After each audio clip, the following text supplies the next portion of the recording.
Perfect. I think we're recording now, and I'm gonna open up the PowerPoint and just mention so that I have it on the record.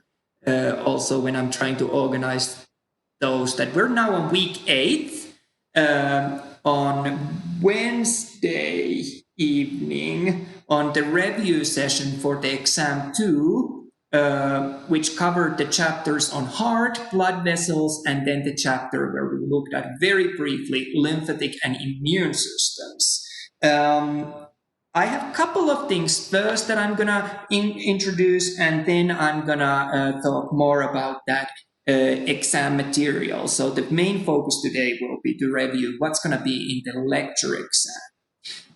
What I wanted to mention to all who are watching the video, and there will be an announcement and all others coming about that, is that next week, and it's only for the next week, I will not be able to facilitate our normal Wednesday morning and evening review sessions. So instead of Wednesday next week, we have 3 sessions available for the students, these live online sessions. So we have a session on Monday morning at 10 o'clock and one at 8 o'clock, one in the morning, one in the evening, and then one on Tuesday at afternoon at 5 o'clock.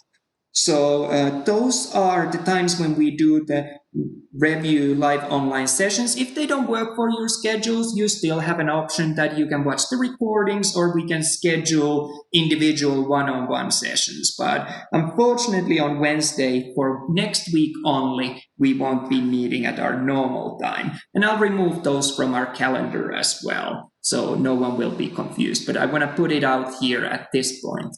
So here's the plan for today.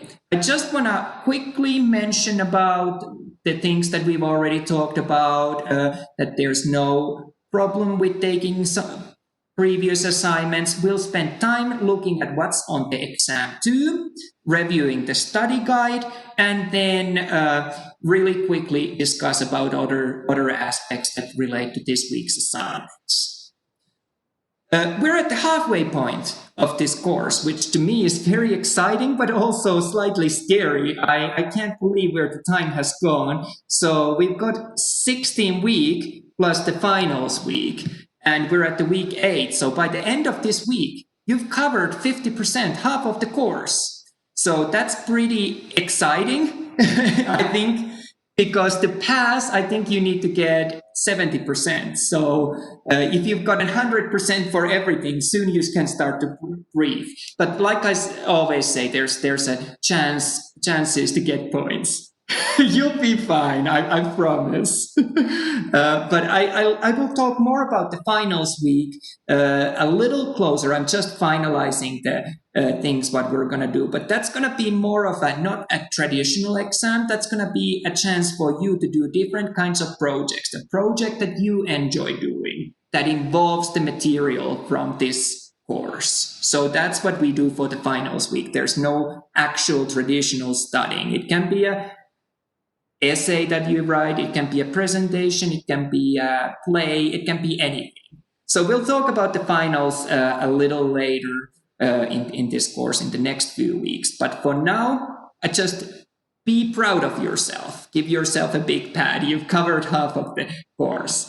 So this week, we don't have the traditional chapter assignments, so it's a good chance to catch up if you have any material to catch up on work, because really the lecture exam that I put together for exam 2, I had a couple of people to take it outside this course just to see how they felt about it and so on, and I took it as well. It took me 10 minutes. So it really can be done. It's 50 questions. It's really, really quick.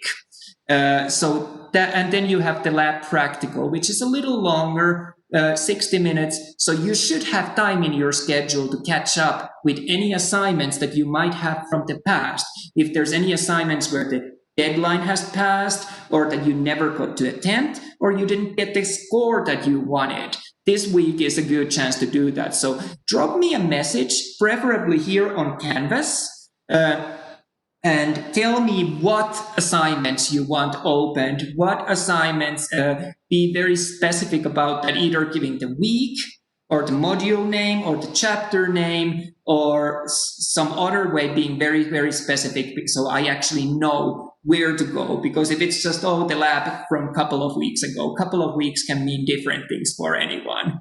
So I'm totally happy to open up assignments again for anyone who needs to do those. So I really do encourage that. Use, for example, this week as a chance to do that. That option, that offer is still out there for the rest of the semester as well, to go and complete any assignments that you might have missed.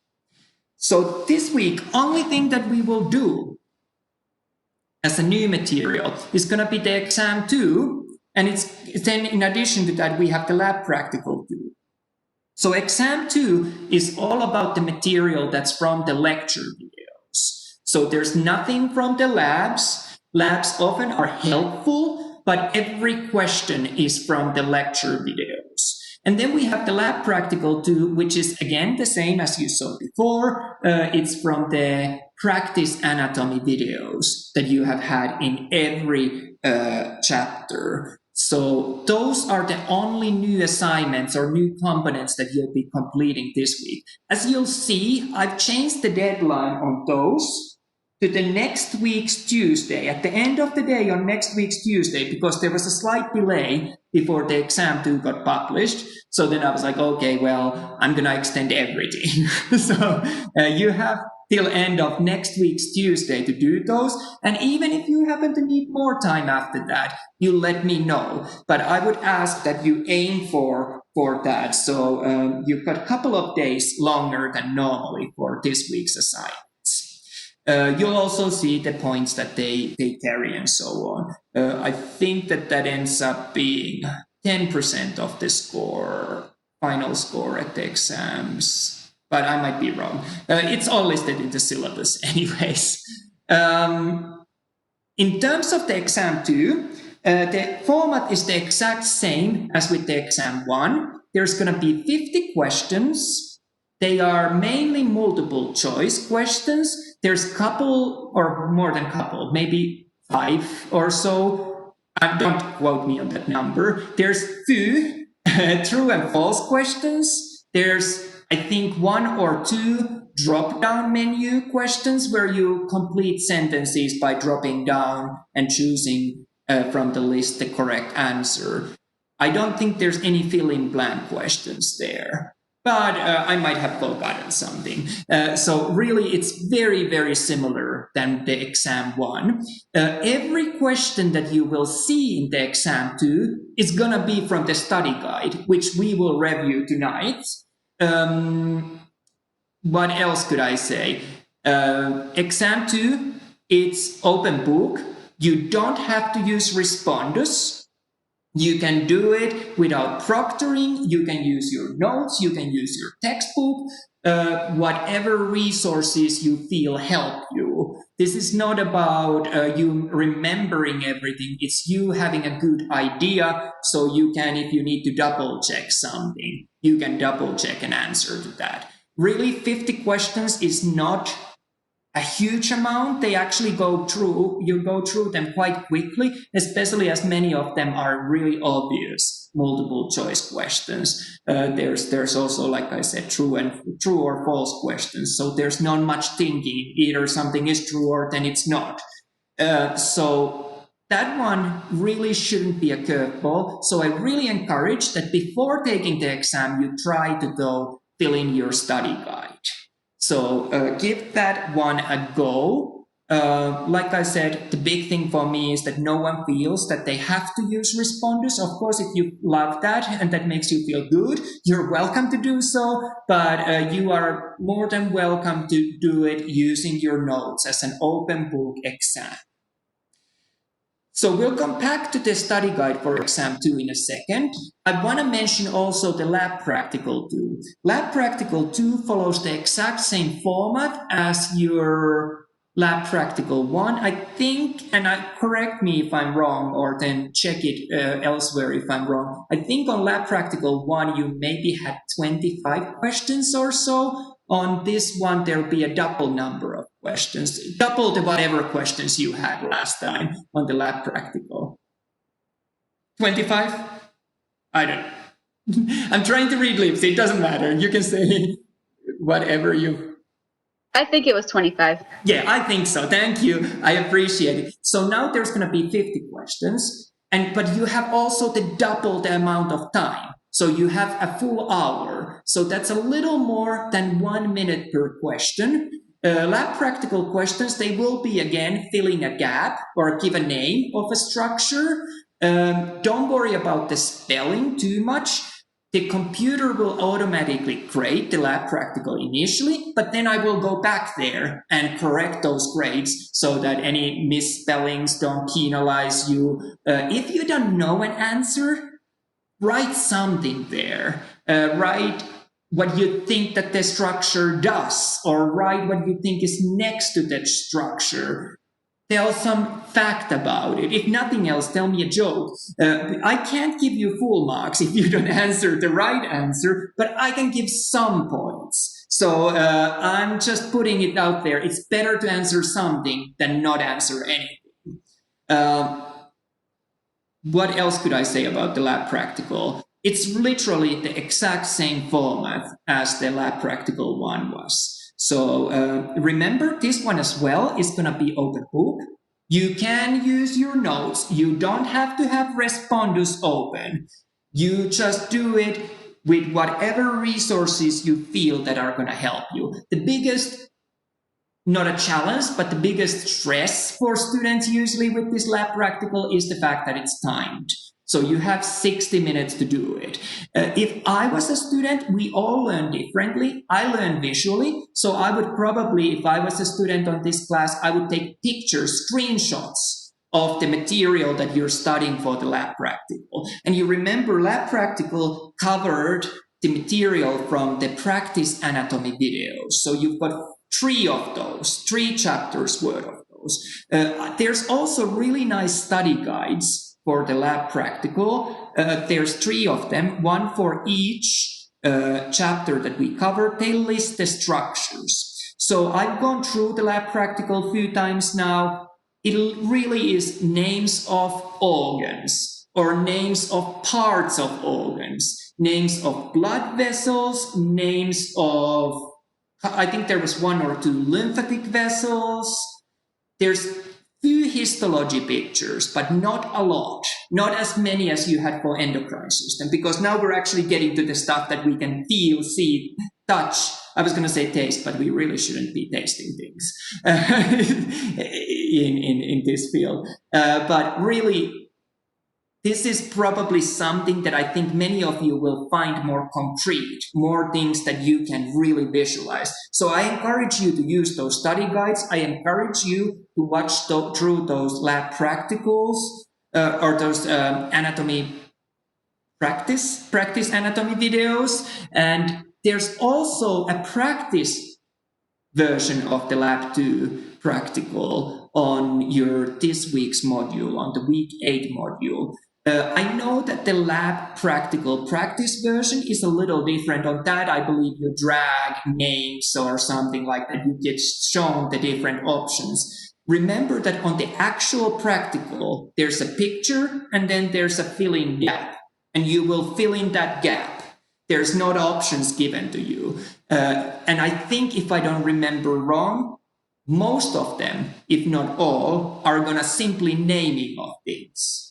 But if you don't remember name of a thing, tell me what it does so I can give you some points. So just give me something to work with. And honestly, it's otherwise exactly same as you've seen before. Remember open book. So whatever helps you to learn, do that. And no need for responders. You can use it if you want, but that's not required. I have also uploaded lecture slide handouts for every chapter to the Canvas course, so you'll find them there. I think they're very similar to what we had at the lecture videos, but they're from a different textbook, so I don't get sued for copyright issues. I have to be careful. I'm just going to mention we have the tutoring services as we've had before. College offers tutoring through Cranium Cafe. I'm also available for one-on-one, group, or entire class review sessions or help sessions. But what I really want to do now, I want us to go back to the exam material, exam 2, and go through the study guide. Do we have any questions at this point? If not, I'm just going to continue. I'm trying to read faces, and I think you're doing good, so I assume... No, I'm eating blueberries, and I just ate a really sour one. Oh, that's nothing so bad. I have huge challenges when they're selling the any citrus, really, when there's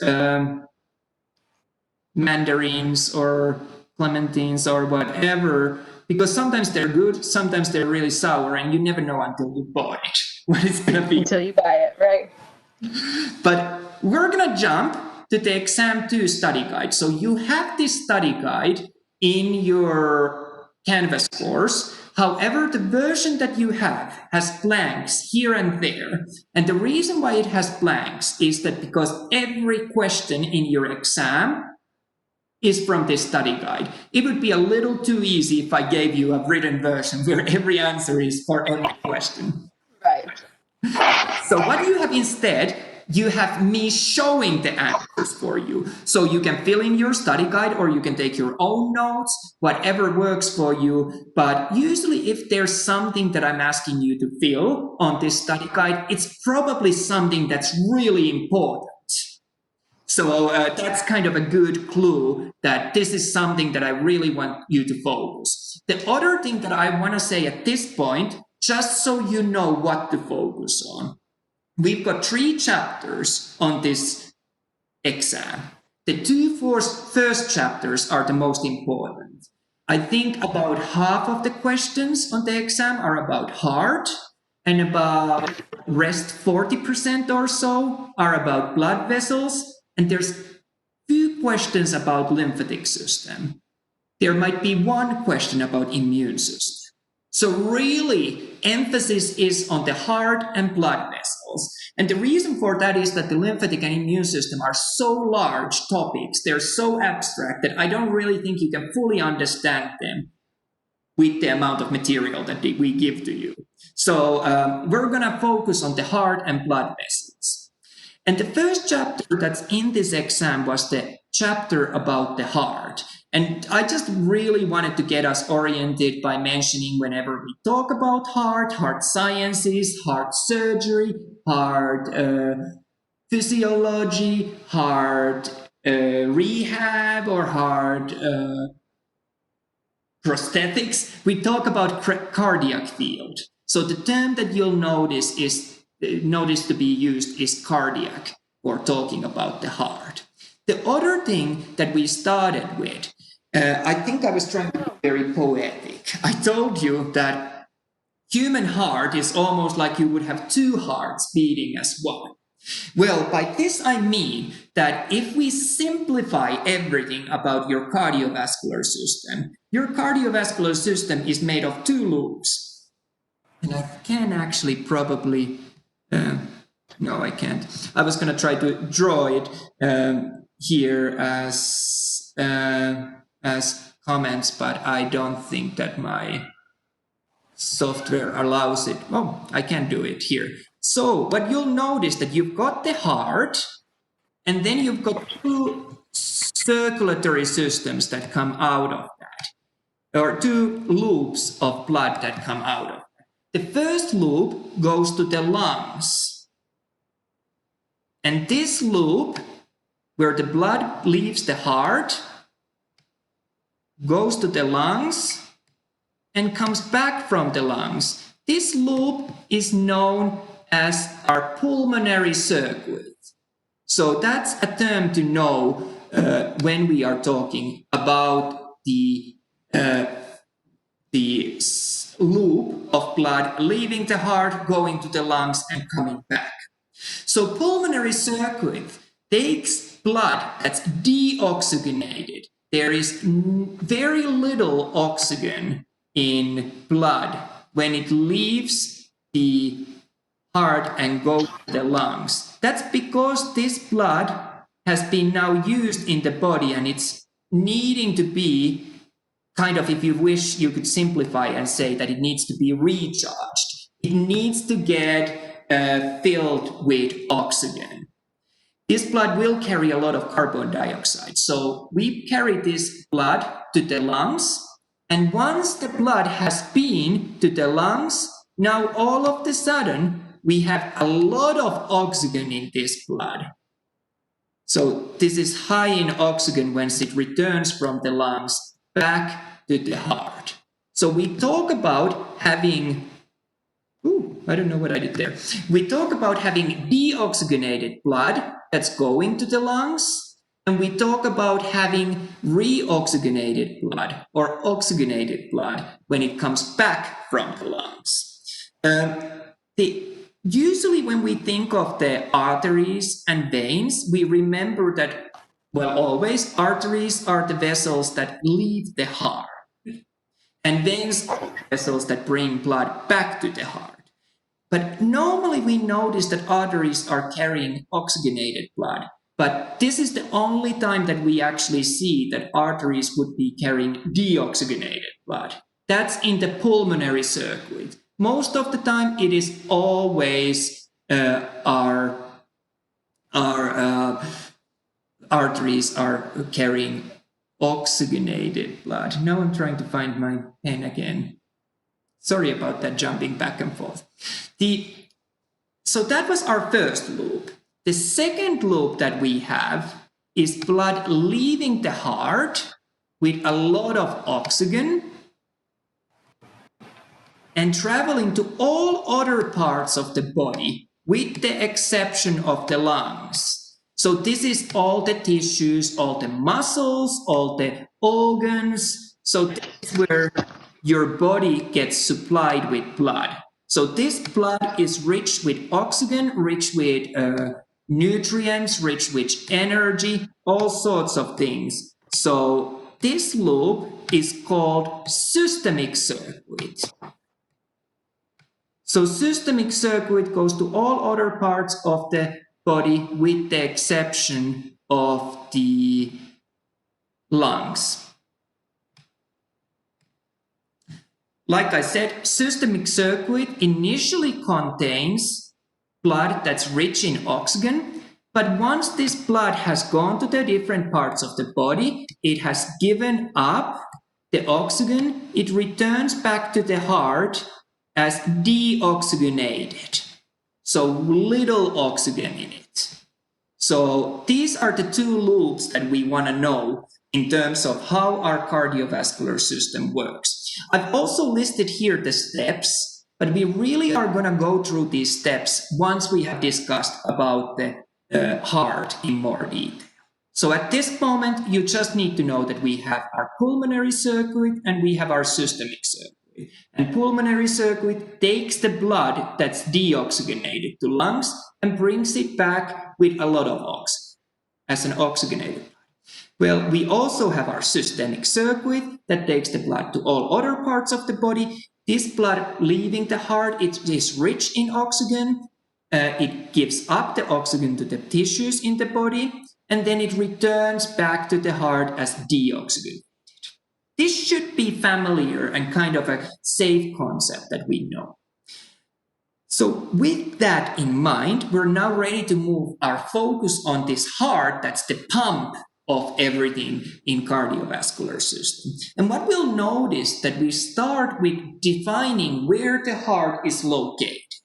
So there's many ways of describe where heart is located, but as you notice, we try to use anatomical and medical terminology. And I think that this would be a really good one question to have in the exam. So I could imagine myself, for example, giving a list of definitions where heart is located and asking you to spot out the one that's not true. Well, we know that the heart is located within your thoracic cavity, within your chest cavity. That's true. Within the chest cavity, there's a space called mediastinum that contains the heart and the major vessels. So heart is also located within the mediastinum. Another way to look at heart's location is that it's in between the lungs. So we have one lung on both sides of the heart. And we will actually, in the next chapter, be looking at the lungs. But at this point, that definition, that description of the location of the heart also makes sense. We also notice that heart is located above, so superior to a muscle that's a large, thin sheet of muscle that separates your thoracic cavity and your abdominal cavity. This sheet of muscle is known as diaphragm. So diaphragm is a large sheet of muscle that's really actually used mainly for breathing. And we'll talk all about that in our next chapter. But for this exam, you want to know that heart is located above diaphragm. Another way to define heart, where it's located, is to think of how is it in relation to your ribs. Well, you can feel your own ribs. So that's a very good way of defining where heart is located. So heart is located between the second and fifth rib. So you can actually figure out roughly where it is in terms of the height in the chest cavity. Really, if you do want to murder someone, you also would want to know that you find the heart correctly. You don't go too high or too low. But that's not what I'm teaching you. Instead, I'm saying that you might want to know this. For example, if you ever go to work as a nurse, or you ever go to work somewhere where you're taking ECGs, you go to radiology, or you become medical doctor, or many other fields, you might be asked to place the leads that measure the heart's electrical activity. And really, you kind of need to know where the heart is, so you put those leads correctly. And I have been young person in the medical field, and I have had to actually count on a patient that where are their ribs going. But it's always better if you kind of have a rough idea where their ribs are. So between ribs 2 and 5 was where our heart was located. The other thing that we notice often when we look at diagrams of human body, especially the ones that are done for kids, it shows that heart is very, very far to the left. Remember, whenever we talk about left and right, it's in relation to the patient's left and right. What you do doesn't matter, what patient's left and right is. That's what matters. So often diagrams show heart very far to the left. It's not the case. Heart is located almost at the midline, just slightly left from it. So fairly centrally. How you remember that? Think of when we give CPR. We are actually pushing in the middle of the chest. On middle of our chest cavity. So we really don't go to the side. So that's a clue that heart is fairly centrally. It's fairly close to the midline. The apex is probably the first new term that we run into at this point of the chapter. Apex is medical and anatomical language, and it's used when we describe an organ. An apex refers always to a tip of that organ. That tip can be most superior or it can be most inferior. It doesn't matter. It's wherever that organ seems to have a sharp end, the tip of that organ. In case of a heart, we'll notice that if your heart is about the size of a fist, so I'm using my fist as an example of a heart because I don't have a good model with me since I'm working from home, not from the office.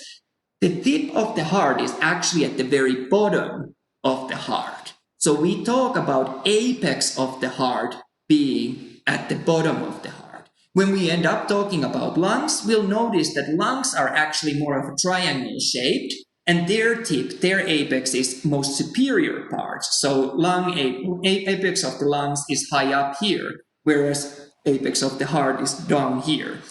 How you are able to, and I'll show you the apex on diagrams, how you are able to figure out where the apex is pointing is that you take your fist and imagine that being a heart, then you point out the pinky finger. That's your apex. That's a line that's shooting out of your apex. And now you put your heart to the middle of your chest.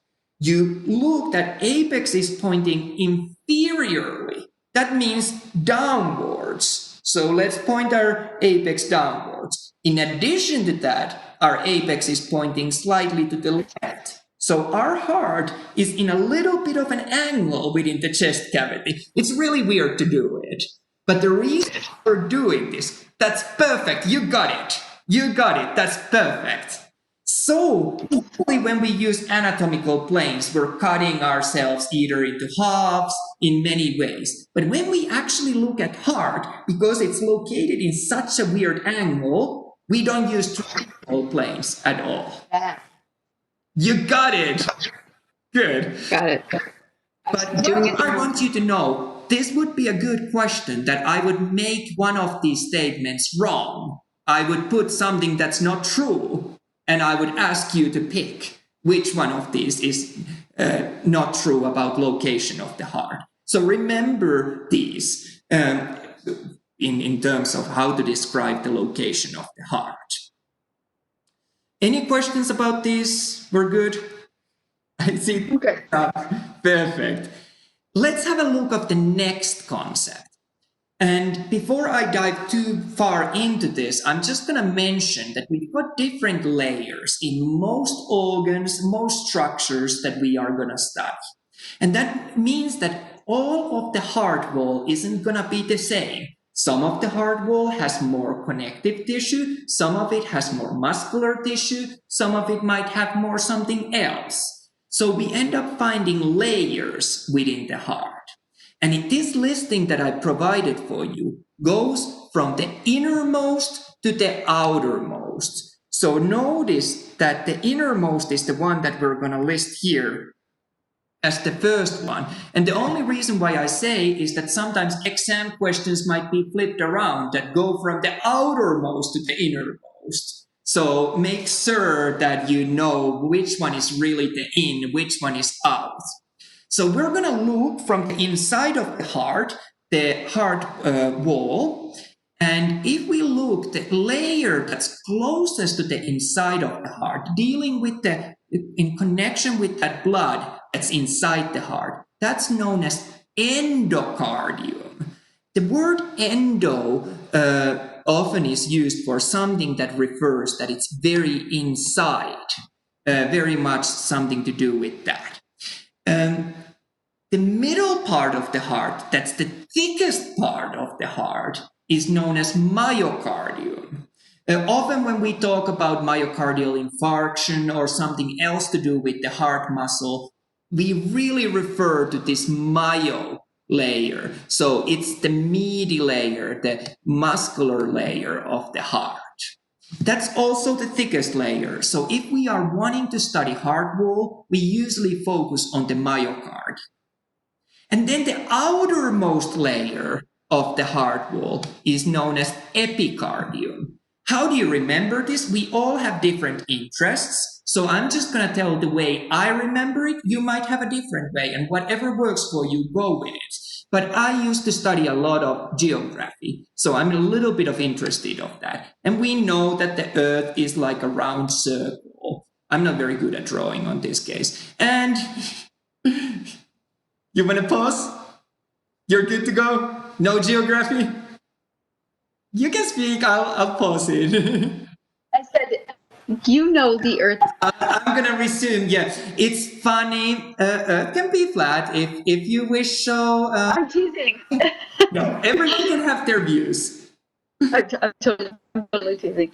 The only thing that I wonder when people say that the Earth is flat, if we look at the map, Japan is on one side and America is on another side. So are Americans really saying that Japan traveled all that distance to go to the Pearl Harbor? I don't think so. Anyways, here in America, you guys have a lot of earthquakes. When you have an earthquake, it rarely happens on top of the earth. It usually happens some distance inside the earth. And the point where the earthquake has happened, and the point very top of that location is normally where we feel in terms of buildings, the biggest shake. This point is known as epicenter of the earthquake. So you notice this word epi means something that's on the outermost surface of whether it's an earth or whether it's a heart.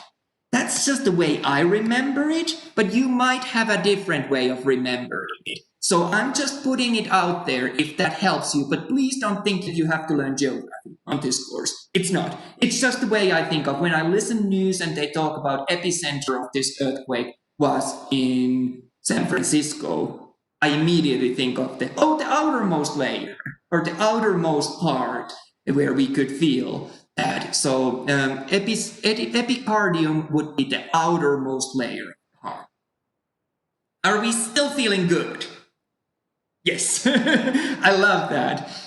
Now we've covered some big concepts, and now we're going to go to a concept that's going to be a separate concept on its own. And we're going to talk about something known as pericardium. Pericardium is this sac where the heart is located inside. And we'll talk a little bit about why this would be the case and what's the purpose of that and why this would make sense. And we're going to start actually from bottom of here and then go up in terms of the answers. But if we think of our heart here, I'm drawing a really bad heart, red blob. Heart is located in between the lungs, like we saw earlier. Well, since it's located between the lungs, oh, I didn't mean to change the color of that. I meant to change the color of what I'm going to draw next. So here is my really crappy drawing of lungs, if I'm successful. And we'll talk all about the lungs in the next chapter. But you'll notice that heart is located in between the lungs. So that generates us a problem. And why this is going to be a problem? That the heart is squashed in there. But we know that for the heart to work, it needs to be able to contract and shrink. Well, how are we going to do this in a space where there's something pushing from both sides? Well, anyone who's been in a kitchen is going to be happy now. That you can always find an answer from the kitchen for most problems in life. That's what I believe in. Maybe it tells more about me. Let's take 2 Ziploc bags and put the heart inside those Ziploc bags. So what we are doing here, we're generating 2 sets of layers around the heart. And when heart is located inside these layers, it actually has room to move there without being squashed by the lungs. So the reason why we have 2 layers is the very same reason why we have 2 pericardial layers. If you think of that Ziploc bag, have you ever taken one Ziploc bag and put it inside the other? Probably not. But if you're like me, you've taken one Ziploc bag and rubbed the plastics on both sides against each other. They don't flow past each other smoothly. They're kind of coarse. But if you put a little bit of oil or a little bit of water there, oh boy, they start to slide easily. So the same thing happens if you take these 2 Ziploc bags and put in the middle of these 2 Ziploc bags a little bit of liquid.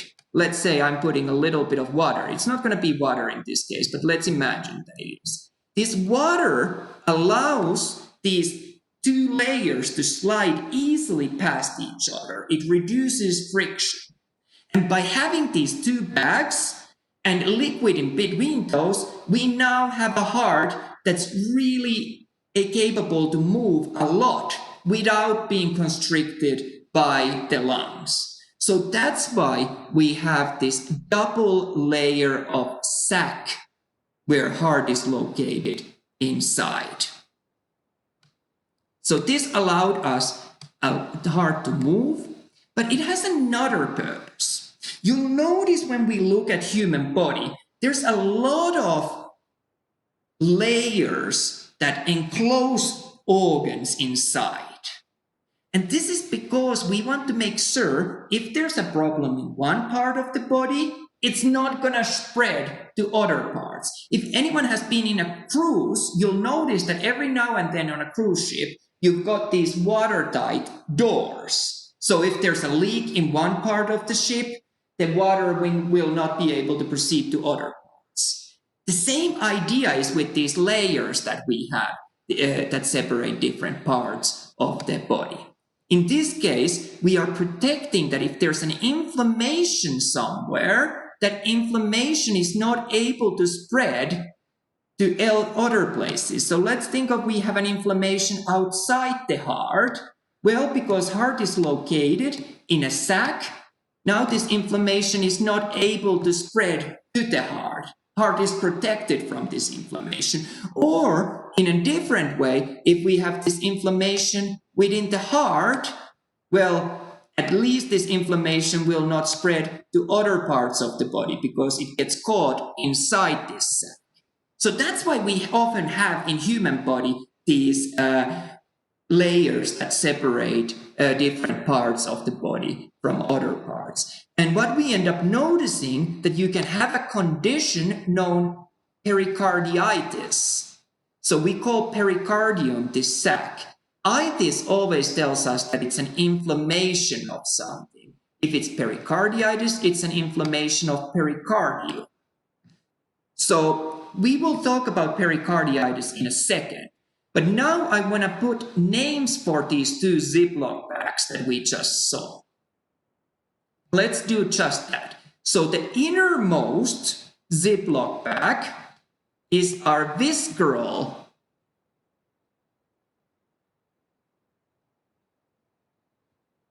layer. The outer Ziploc bag is our parietal layer. And you'll see those words written there. So the order does matter here if you're naming these structures. We have inner visceral layer and outer parietal layer. And in between those, we have a pericardial cavity. And pericardial cavity is filled with liquid. And we just discussed that the function of this liquid was to lubricate so that these two layers are able to slide past each other with ease. Are we good so far? Yes. So let's have a look of a condition where Let's have a look of a condition where we now have inflammation in this sac around the heart. Well, that condition was known as pericarditis. How can we know that someone has a pericarditis? Well, we use when we're studying heart stethoscope for many things. And one of the things that we can hear with stethoscope is if these two layers of the pericardium are not sliding past each other easily, if there's some sort of a problem with those, we can hear it. So we end up hearing this kind of a crackling sound when we listen hard. That's a clue to us that there might be an inflammation of the pericardial layers. Another thing that we end up noticing that happens if there's an inflammation of this pericardium is that fluid builds up in this sac. And this sac starts to get filled with liquid.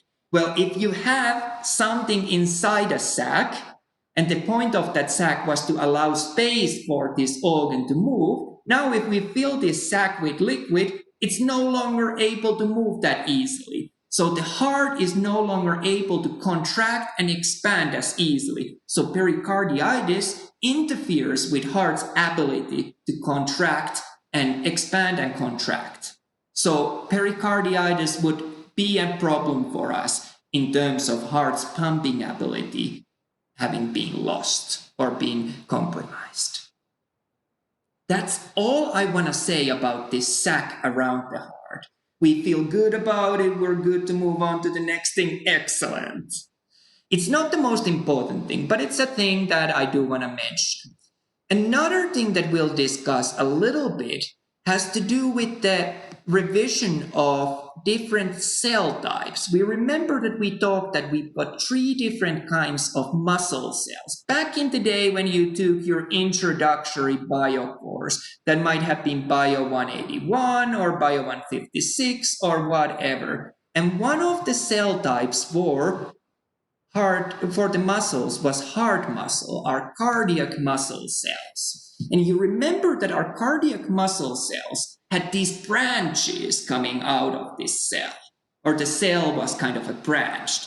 That is because we want that cell to be able to connect to other cells, other cardiac muscle cells. So I'm drawing a second cardiac muscle cell with a different color that you see here. And this all should be a revision. If it's not, I've got lots of videos on my YouTube channel about different muscle types the videos are probably length of 2 minutes at the max. So you can refer back to those, and I'm happy to post a link.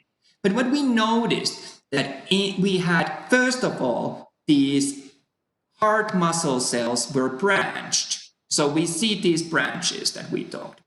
Another thing that we noticed in these heart muscle cells was that there was something called intercalated discs. These were these structures at the end of these branches of the heart muscle cell.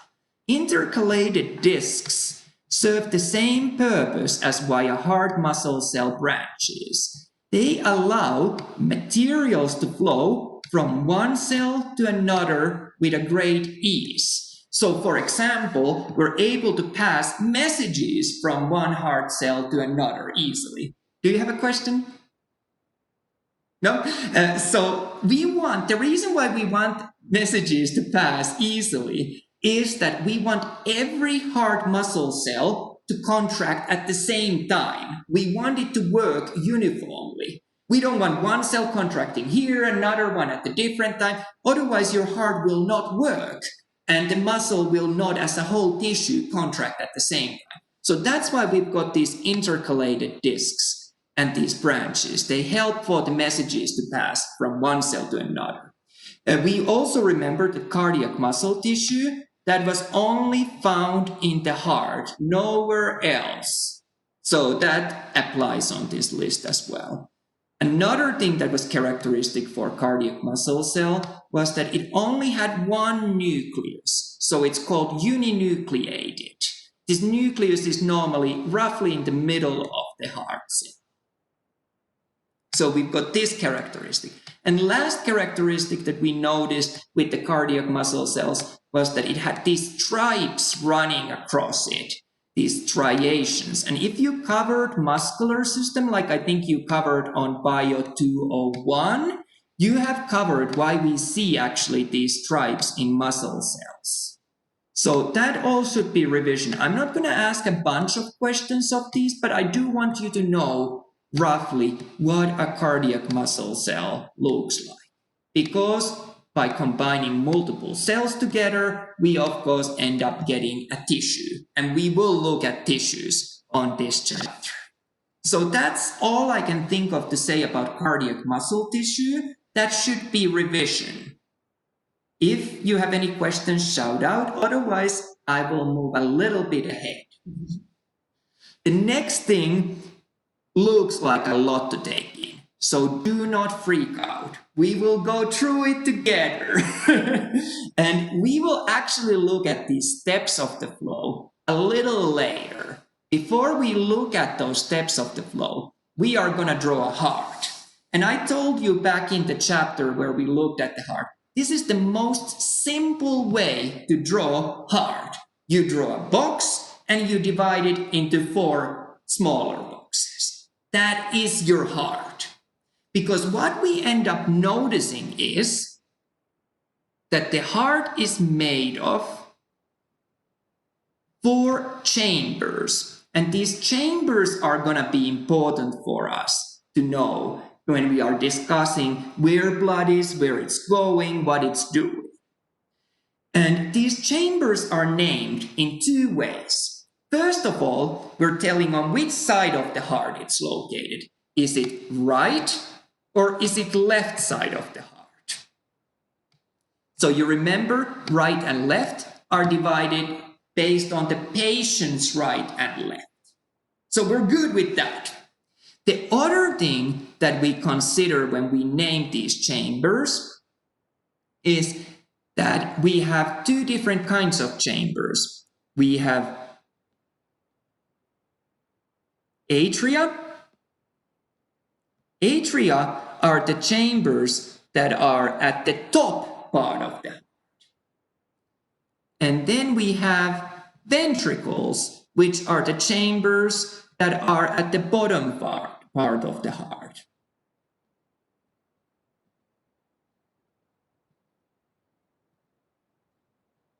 I don't know if anyone is interested in architecture. Again, I'm just telling you how I'm remembering things. But if architecture is not your way of thinking of the world, that's totally fine.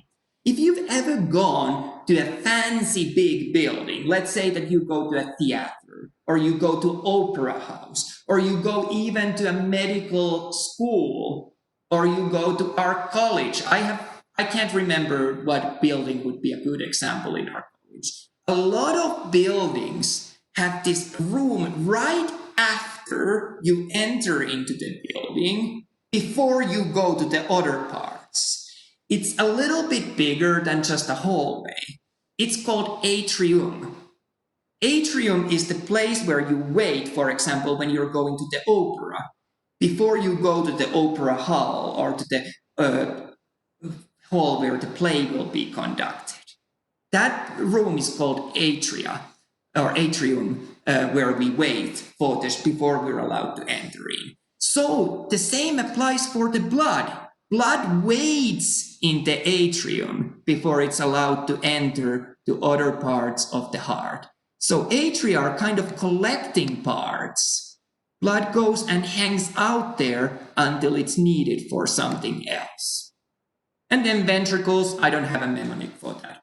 Ventricles are just ventricles. So now we know our 4 chambers. And having looked at this simple diagram of the heart, and we will come back to this, so don't feel that you're kind of missing out on things. I just want to show these 4 chambers in a real, more accurately drawn heart diagram. Let's just circle them. We've got our right atria, that's our first box. We've got our left atria, that's our second box. We've got our right ventricle, that's our third box. And we've got our left ventricle, that's our fourth box. So really what we just drew is an accurate drawing of a heart. So let's go back to our box. Now there's something that we need to consider when we name parts of the heart. We need to consider, where does blood come from and where is the blood gonna go to? And let's do just that. And I'm gonna use for blood bright red and dark blue. And the reason why I'm using these colors is that the color tells us whether the blood is deoxygenated, so whether there's little oxygen, or whether there's, oh, I meant to keep that blue. I'm so bad at this. Or whether there's a lot of oxygen. If there's a lot of oxygen, I'm gonna draw it with red color. So let's think of the flow of the blood through the heart. And let's start with where the deoxygenated blood enters to the heart. Well, this happens to the right atrium. That's the first time we get blood coming into the heart. This blood is coming from all parts of the body. All the blood in the body gets dumped into the right atrium. That's a collecting place. That's where the blood gets built up. Well, now, right atrium is relaxed. It's just loose, hanging out there, and we wait for that to fill with blood. Once right atrium is full of blood, we pump the blood from right atrium to the right ventricle. So we have to go through a wall that we've seen here. How are we going to go through that wall? Where there's an opening in this wall, but we want blood to go through this wall to only one direction. So this brings us to a concept of a valve. And we've talked about valves in the past. They're kind of flaps that allow things to go only one way and not back to the other direction.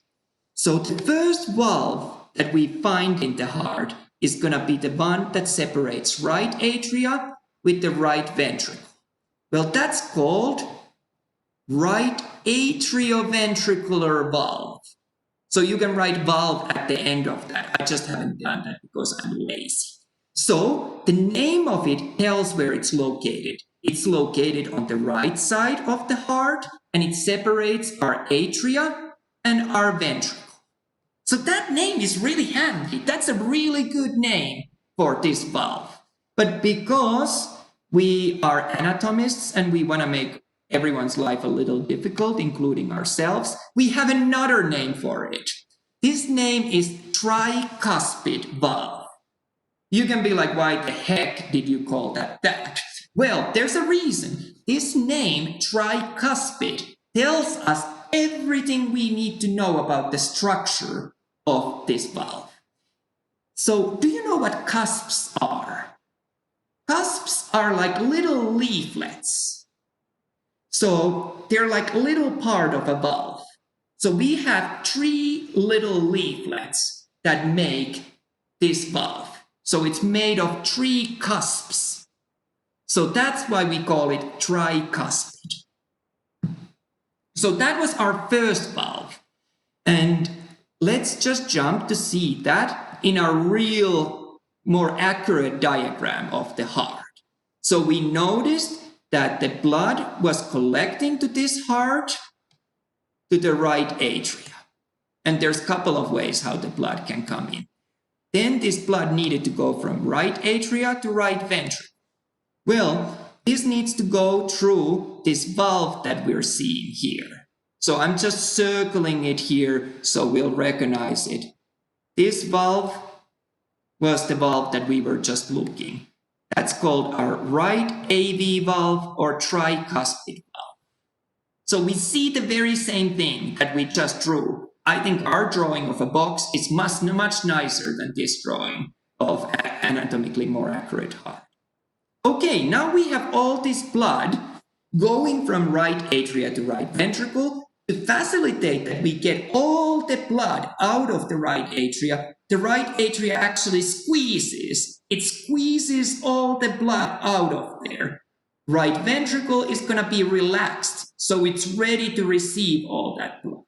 Right ventricle is just chilling, ready to expand, while right atria is emptying as it gets squashed. Now our right ventricle is full of blood. Because we don't want this blood to return back to the right atria, our right AV valve closes. So it prevents blood going backwards this way. So now when right ventricle starts to contract, we have to have another way for the blood to get out from the right ventricle. Well, the way how blood gets out from the right ventricle is going to be this arrow that we're drawing here. In reality, the blood is not going to go again to the right atrium. It doesn't go through the right atrium. It actually shoots up, but I can't do 3-dimensional drawing. So let's have a look of that in our anatomically more correct drawing. So now we have our right ventricle that we want to empty from blood. Well, blood shoots up here. But this only way where it can go because our valve, the right AV valve, is closed. So this is where the blood is going. And we'll see that, I don't know what I just did. We see it here.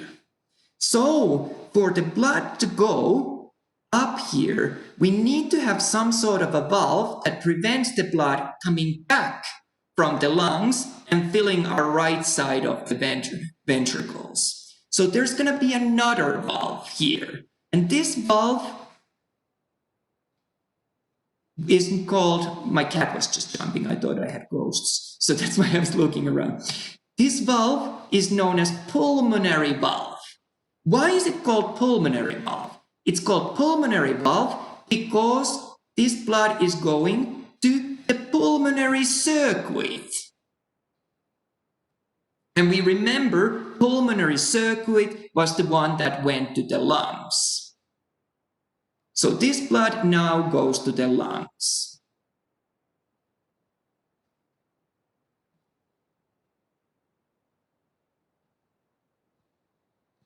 And the pathway that takes the blood from the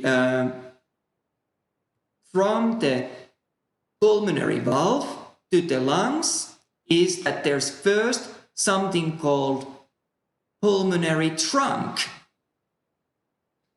And pulmonary trunk then divides into two, one to the left side, one to the right side, and then goes to the lungs, where the gas exchange takes place. Let's have a look of the pulmonary trunk in our anatomically correct drawing. And let's also find pulmonary valve there. So the only way where blood could go was here, and it was to go through this valve. And this valve was called our pulmonary valve. Then this blood continues, it goes up to a pulmonary trunk, and then to the lungs. So that's half of the heart covered. Let's cover the other half of the heart. So let's look, where does the blood come from the lungs? Now this blood has been at the lungs and it's gotten oxygen picked up. Now it's rich in oxygen, so I'm going to use red pen to draw this blood. This blood is coming back from the lungs. It's oxygen rich. And this blood comes to our left atrium. We remember the word atrium was again a collection hall of some kind. Well, now it's collecting blood to this atrium. There's actually 4 different vessels that bring blood from the lungs to the left atrium, but we're just going to draw one. So now this oxygen-rich blood builds up to our left atrium. Our left atrium fills up with this blood, and once it's all full of blood, the left atrium starts to contract. It contracts so that it's able to squeeze all this oxygen-rich blood out of there and into the left ventricle. And while it's going to the left ventricle, it has to go through another valve. The reason why we have valve here is that we ensure that this blood is only able to go to this direction, from atria to ventricle. And what would be a good name for this valve? How about left AV valve? It tells us that it's on the left side, and it also tells us that it separates the atria and ventricle. We also heard earlier on that the valve on the other side, similar valve, was called tricuspid. Well, on this side, it's called bicuspid. This is because this valve is anatomically made of only 2 leaflets instead of 3. Another name, so there's 3 names that we can have for this. The third name that we can have for this valve is mitral valve. I have no mnemonic that I could give to you how to remember that. I have just memorized it by repeating it long enough, but you might have a better way of remembering it. But that's the best I can do. So now this oxygen-rich blood came from the lungs, built up to the left atrium, and now it goes to the left ventricle through our left atrioventricular valve. Let's have a look of that in a real or more realistic drawing of the heart. So we see blood coming from the lungs. It's highly oxygenated and it builds up to the left atria. It goes from left atria to left ventricle. Do you need a break?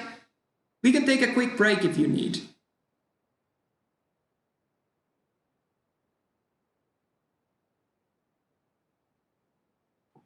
You're okay. Okay. So blood builds up to the left ventricle as the left atria contracts. And we again see this same valve that we saw on our drawing, our left atrioventricular valve here. It's just a little bit busier drawing because it's drawn more anatomically correct. And we see these three names that we can have for this very same valve: left atrioventricular valve, mitral valve, or bicuspid. Let's go back to our drawing that's boxes. Now the blood has built up to our left ventricle. So left ventricle is full of blood because left atria has contracted, last drop of blood out of. Now left ventricle starts to contract. Well, blood cannot go back this way where it came, so it only has one way to go, and that's to go towards our aorta. So blood shoots up towards aorta, which is a term I'm sure that you've heard before. And surprisingly, the valve that's located just before aorta is called aortic valve. That's kind of easy. So blood now travels to the aorta. Let's see that in our more sophisticated drawing of the heart. And I will come back to this in a second.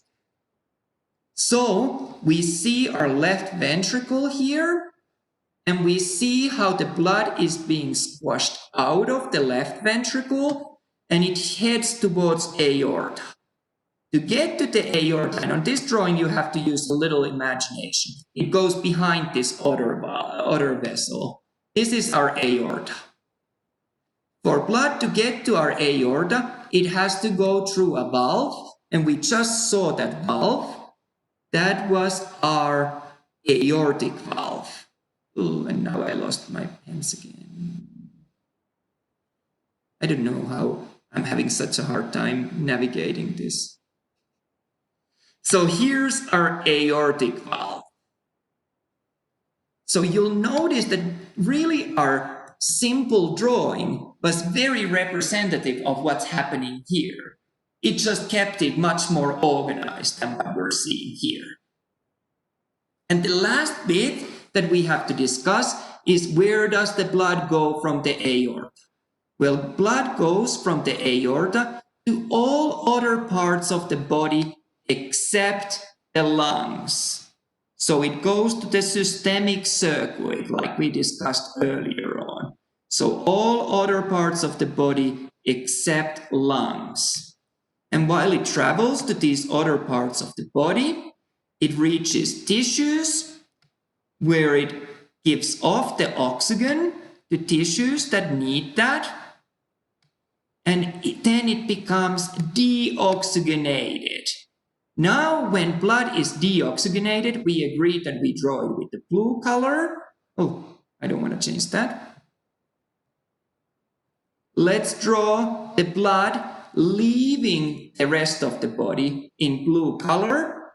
And this same blood is going to come back to our right atrium as the very first arrow that we draw. This is the same blood now returning back to the heart. So we have actually drawn two loops. First, our pulmonary loop, which was our lungs, and then our systemic loop, which was this bigger one. Does that make sense? There's a lot of arrows, but when you follow it step by step, and you can always refer back to the video, it hopefully... Oh, beautiful. You are so good. I'm very, very impressed. So we see the exact same thing here in this diagram. In this diagram, we can draw the blood going up the aorta and then to the rest of the body, where it's given to the tissues that happen to need it. And once it's given to the tissues that happen to need this blood, it becomes deoxygenated. And this same deoxygenated blood returns back to our heart.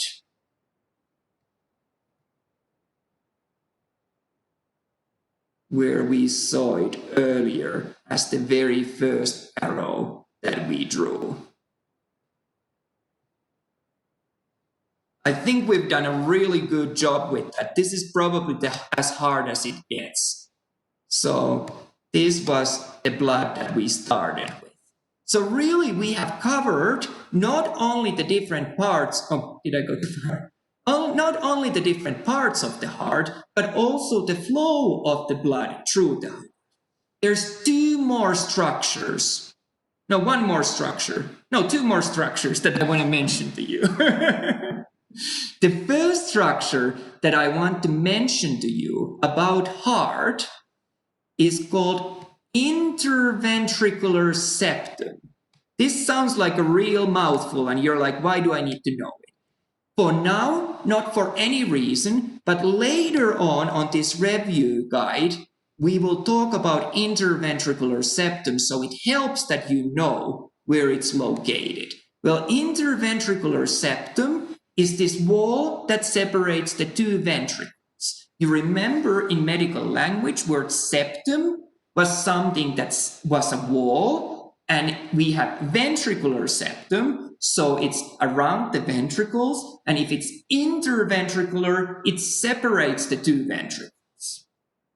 So that's going to be something important that we'll have a look of later. We can see the same interventricular septum here on this more realistic view of the heart. The other structure that I wanted to show was the apex of the heart.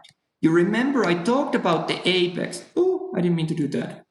I talked about the apex as the tip of the heart. If you look at this diagram, especially if I zoom out a little bit, it really is the tip of the heart. That's the sharpest point of the heart. And it was pointing downwards, inferiorly, and to the left. So that's where the apex is pointing. Do we feel okay about this? This was a lot to take in. Take a break.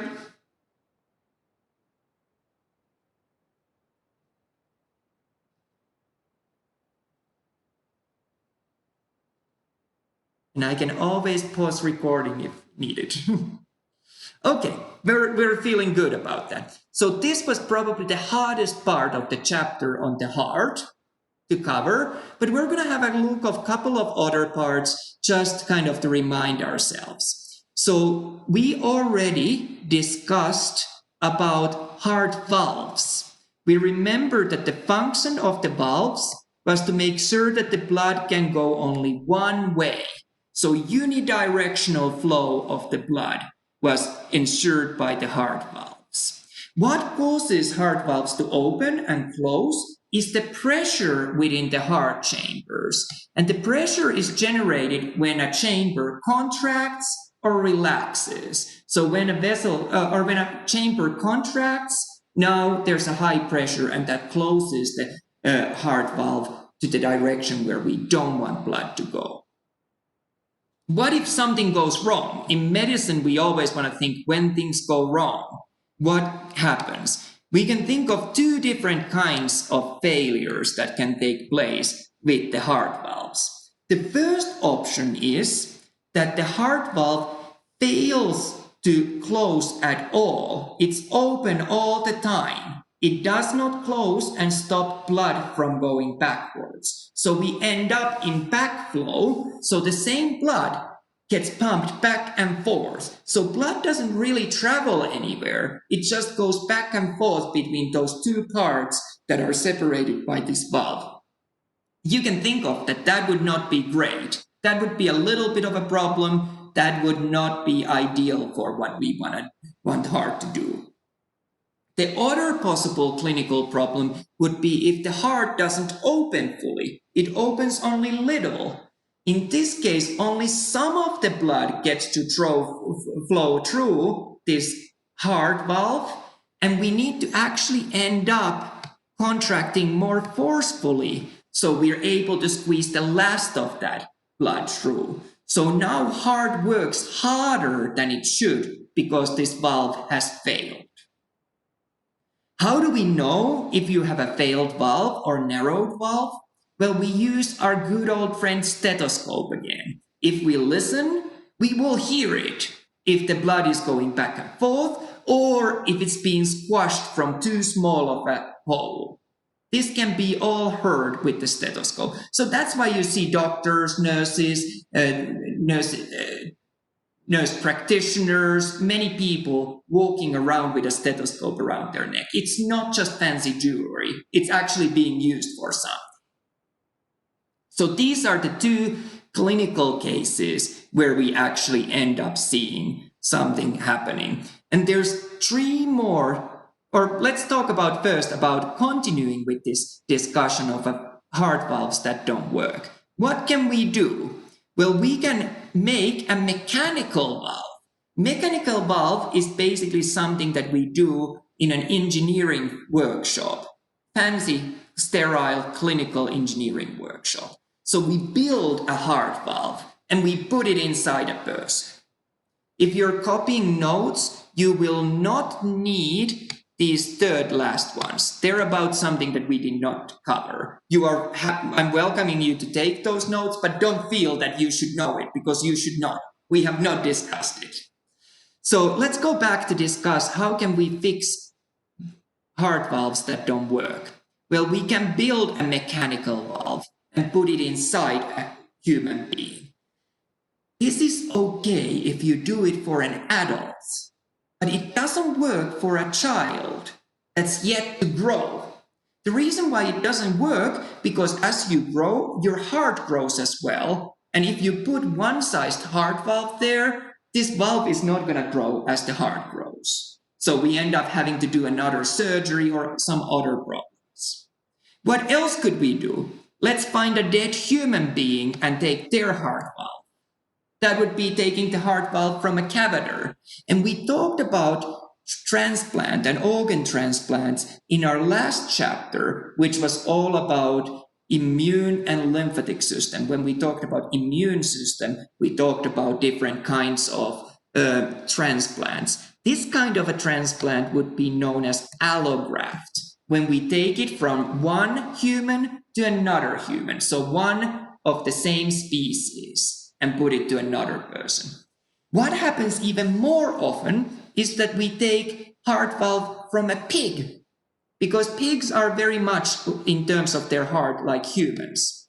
So we take an animal heart valve and put it into a human. This is known as xenograft. So those are our ways of treating issues with heart valves. Again, I think it would make a really good exam question to ask, why is it not a good idea to put mechanical valve on a young patient? If you don't know, give me a shout out and I'll explain it again. If you know, you're good to go. We just discussed it. So there's three words that I want to introduce.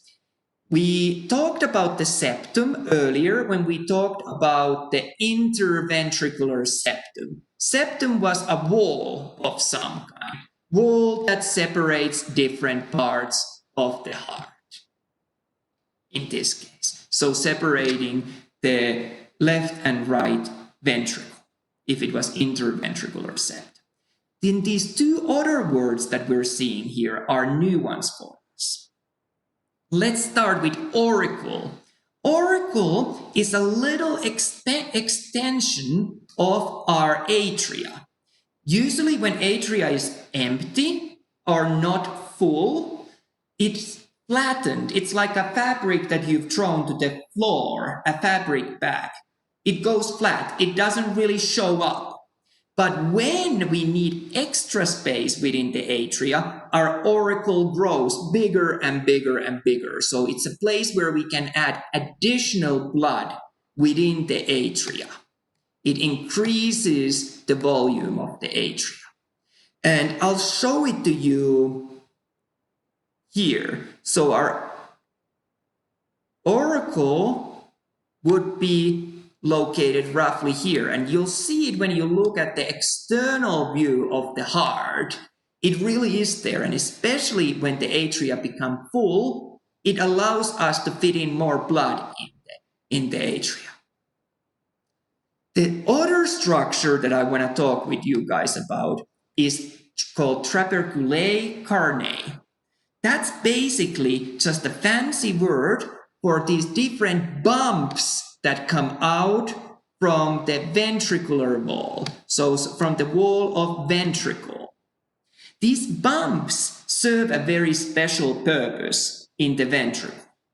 What happens to the blood if we take blood out of a human being, let's say into a drinking glass, and leave it there? Over time, it starts to clot. It starts to form the same scab that we see if you have a cut in your skin. So blood, if it's still, if there's no movement of the blood, it starts to clot. And we don't want blood clotting inside the heart.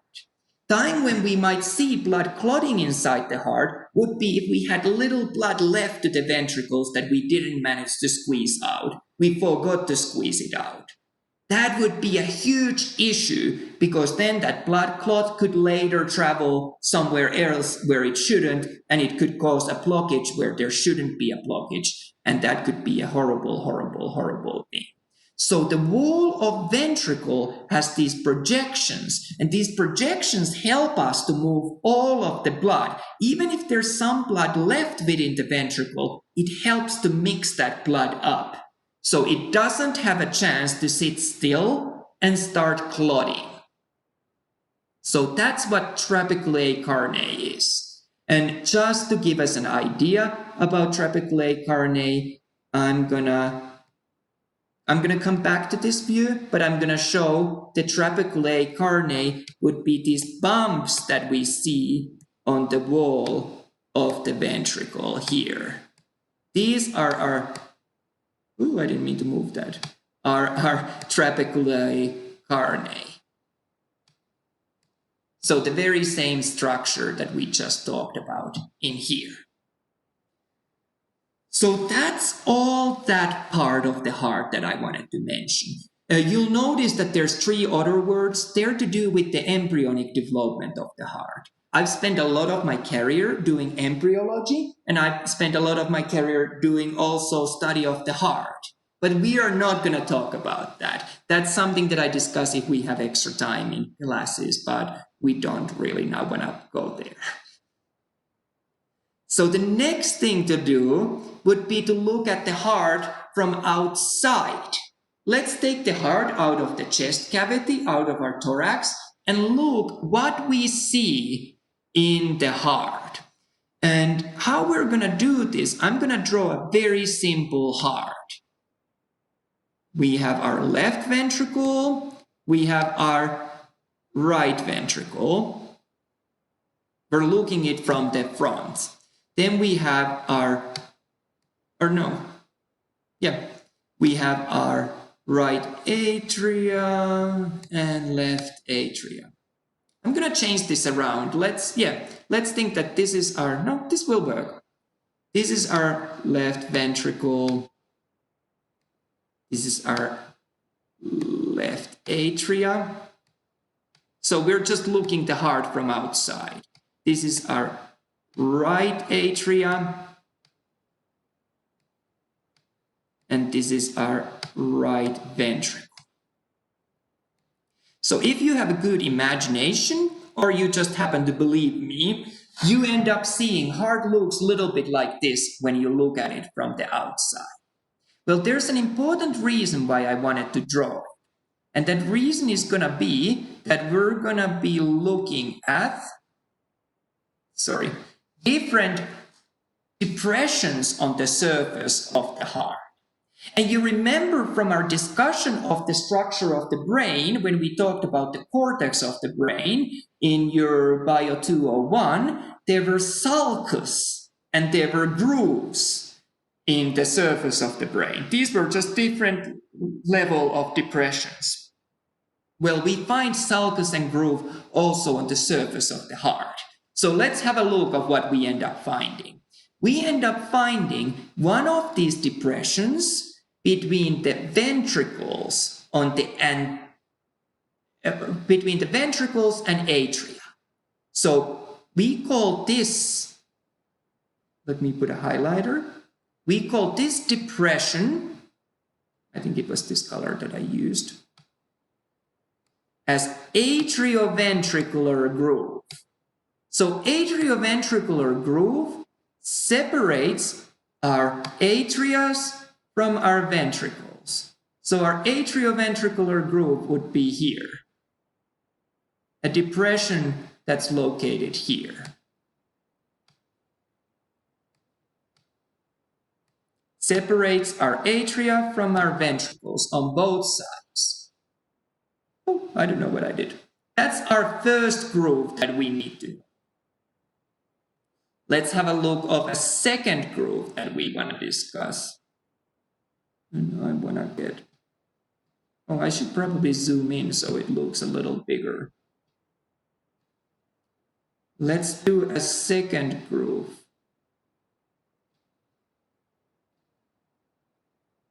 I'm just going to close the chat window. You'll give me a shout out if you need to speak to me. I'm running out of space on my screen.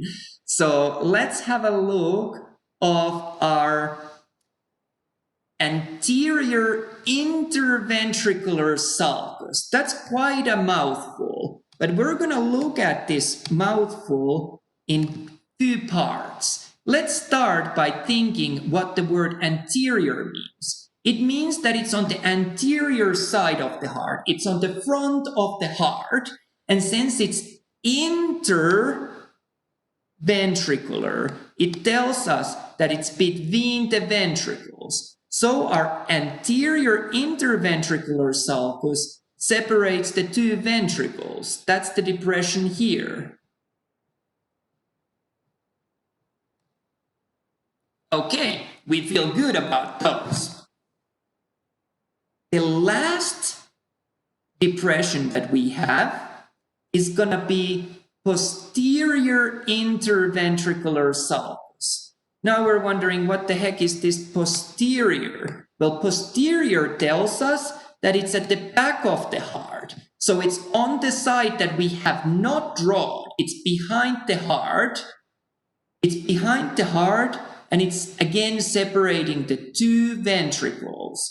So we imagine that we can see through this heart, and I'm just going to draw it as a dotted line to illustrate that. We can't really see it there, but it would be between the two ventricles, behind the heart. So we have three different grooves that we know now. For the first groove that we saw, the atrioventricular groove here, the other name that's sometimes being used is also coronary sulcus. So that word might be used, it might be that it's not used, but just so you don't get thrown off if you see that word being used. That's the other name for it. Do we feel okay about these depressions on the surface of the heart? Yeah, I see yes. This is not the most important thing that we've ever discussed, but it's a good thing to know. The reason why it's a good thing to know, because these are going to be very, very important anatomical landmarks for us. Because next thing we're going to look at a concept that, okay, heart is made of a lot of the muscle tissue. What do we know about muscle tissue? Well, we know that all muscle tissue, like all other tissues, need blood supply. We need to get oxygen to these tissues. We need to get nutrients. We need to get rid of waste products. We might need to get hormones to them, all that stuff. Well, we need to provide all this to the heart itself. Heart is taking care of everyone else, but who's taking care of the heart? Well, what's taking care of the heart is going to be our coronary arteries. So coronary arteries are going to be three blood vessels that provide the blood to the heart muscle itself or heart itself. And there's two coronary arteries that immediately from the aorta arise. We have left and we have right coronary artery. So those are the two initial arteries that arise. Left coronary artery and right coronary artery. And we're going to first look at the left coronary artery. Left coronary artery, almost immediately after it has came out from the aorta, it divides into two. It divides into something described as left anterior descending or anterior interventricular artery. Well, the name tells us where it's going to run. Well, it's going to run between these two ventricles on the anterior side. So that's going to be our LAD, left anterior descending blood vessel. So that's why we needed to know the name of that groove, so we can find it where in that groove or where in the heart it runs. So anterior interventricular artery runs within this groove of anterior interventricular sulcus. We good with that? Yeah. Let's have a look of the next branch of the left coronary artery. The other branch of the left coronary artery is known as left circumflex artery. When we talk about circumflex, that tells us that it's going to go around the heart. So left circumflex artery is going to run in this groove in our atrioventricular sulcus, and it runs both on the front and then afterwards it runs behind the heart as well. That was our left circumflex artery. So this was our LAD, this was our LCX. So that was our left circumflex. We're left only with the right coronary artery. Well, where are we going to see right coronary artery? We're going to see it on the right side of the heart. So it's going to run here on this atrioventricular groove on the right side. And then it's going to run down to the ventricle on the right side. And that was our right coronary artery, RCA. I know that's a lot of stuff in one diagram. Hopefully that didn't totally confuse you. Like I said, that's not the most important concept, but that's something that we've covered. What we notice is that we have these arteries, but of course, if you have arteries, you're going to have also veins. So we have coronary veins. However, often veins in body are not as regular. They aren't located as well in the same spots as arteries are. So I normally don't cover veins. In case of coronary veins, they are fairly predictable where they're running, but we're still not going to cover them. But you know that blood gets collected from the heart wall and it gets dumped back to the heart, to the right atria, in a structure called coronary sinus. This coronary sinus we can see here in our fancy diagram of the heart, somewhere here. This would be our coronary sinus. It dumps more deoxygenated blood to the right atria. Not the most important thing, but in case you're ever looking at the heart and you see that there's a little opening for a blood vessel coming in, that's your coronary sinus. So now what we've got left for this chapter is going to be to talk about the heart and how it works in terms of the rhythm of the heart. So if you think about it, your heart beats without you having to give it conscious thought. You don't have to every now and then be like, oh, remember to beat your heart. Remember to beat your heart. Or wake up in the middle of the night thinking, oh, I should have my heart beating now. Oh, and I should wake up now as well. That would be crazy. So heart is involuntary. in the way it beats. So it's controlled by our nervous system, but you can alter it to a certain amount based on how you behave. Well, you remember action potential from when you studied nervous system in BIO201. Does that sound kind of familiar? Action potential looked something like this.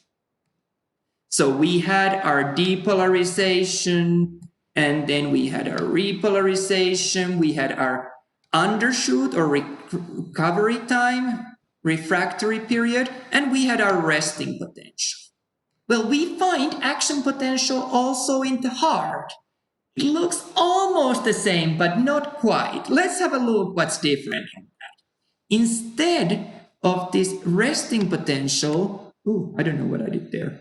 Instead of this resting potential, which was a straight line in our nervous system action potential, in cardiac action potential, our resting potential is this line that climbs up.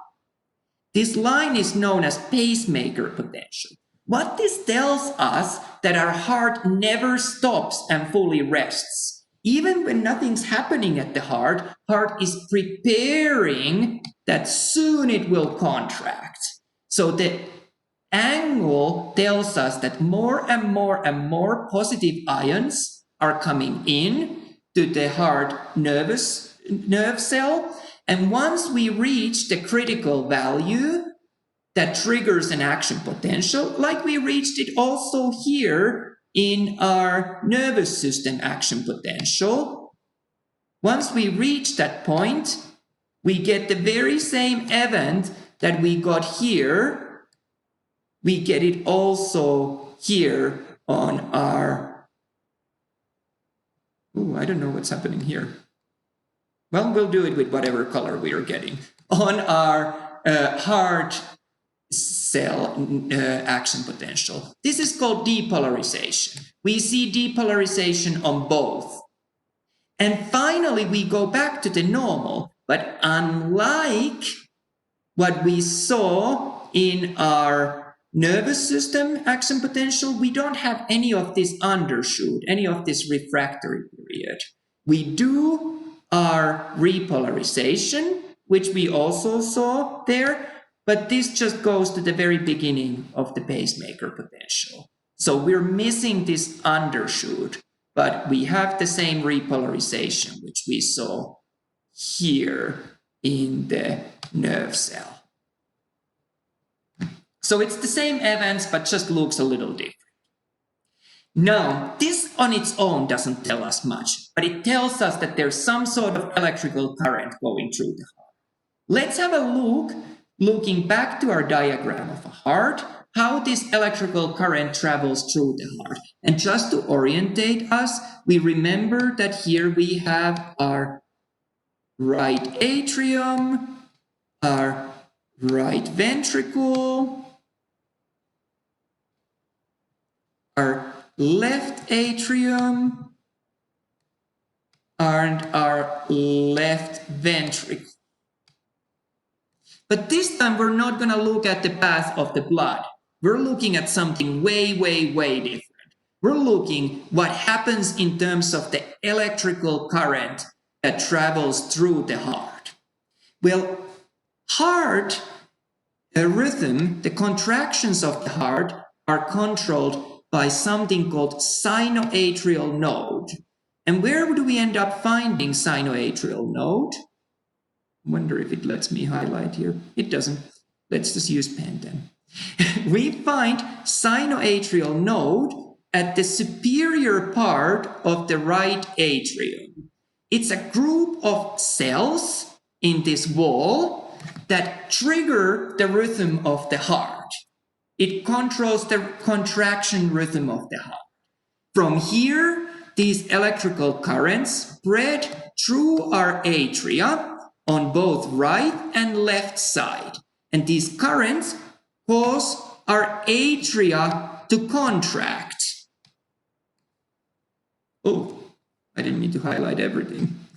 So now that the atria has contracted, our upper part of the heart, has worked.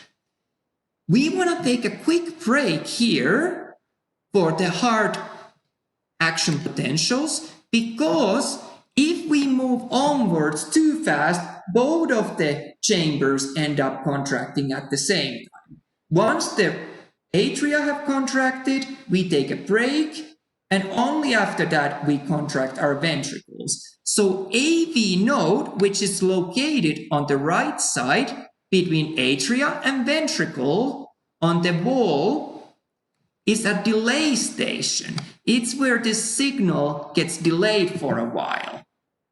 It gets delayed long enough that our atria have had a chance to contract and they start to dilate again.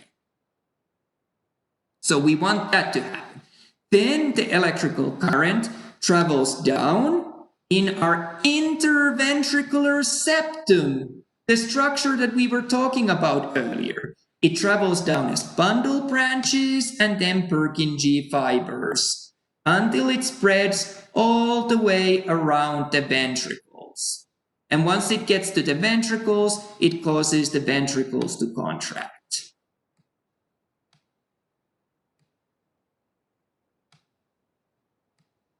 So what we see on this diagram of the events is that sinoatrial node starts the contraction, which spreads through the atria. Now atria are contracted and the signal reaches AV node. The signal gets delayed there for a while before it starts traveling down the bundle branches, Purkinje fibers, and reaches the ventricles. And as ventricles contract, our atria relax and dilate. So heart works like this. One of the set of chambers is always empty and other one is full. So one is contracted, one is relaxed. So either atrias or ventricles. So it's a rhythmic contraction. And this rhythm is thanks to the AV node here that we saw. So these are the steps that we have in regulation of the heart rhythm. Does that make sense? Yes.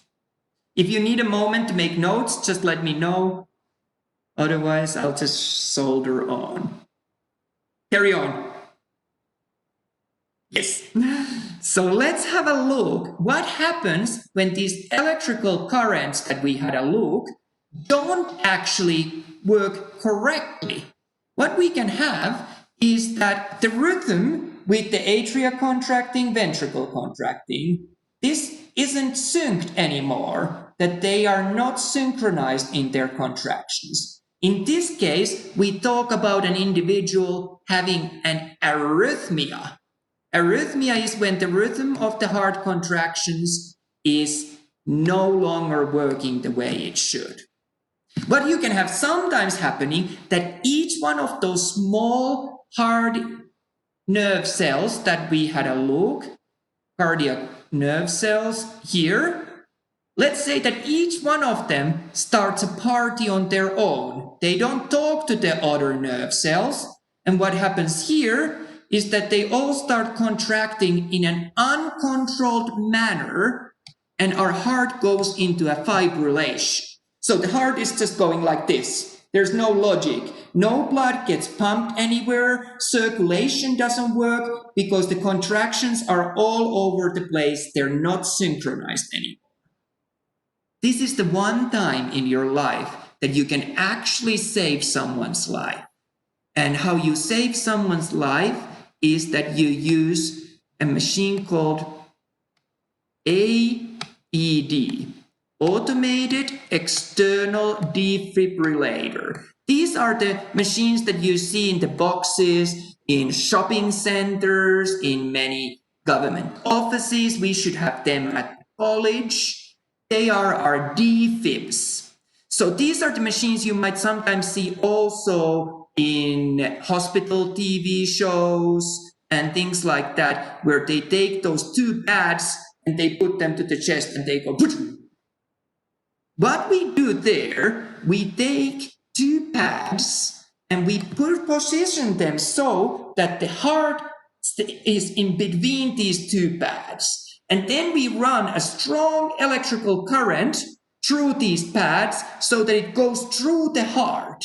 Our hope is that by running this strong electrical current through the heart, we are able to stop this crazy contraction in the heart, and the heart can start again the rhythmic contractions. If you ever find yourself in a situation where you have to use AED, don't be afraid. When you turn the machine on, it actually talks to you. It tells you what you're supposed to do. It even tells that put the pads, and then it tells, don't touch the patient, I'm going to give it an electrical shock. It's really, really great skill that you know where to find those and you feel comfortable giving and using AED to do a defib if necessary. This saves lives. The truth is that normal CPR, most of the time it's not effective. Only about 1 in 10 come back from that. But because 1 in 10 comes back, we still do it. But actually with the defib, that's much more successful. We have high success rate. Yes? So you think that it would be a good idea to have something like this even in your home? Not really in home. We wouldn't expect individual people to buy. These are hundreds and hundreds of dollars. They need to be maintained.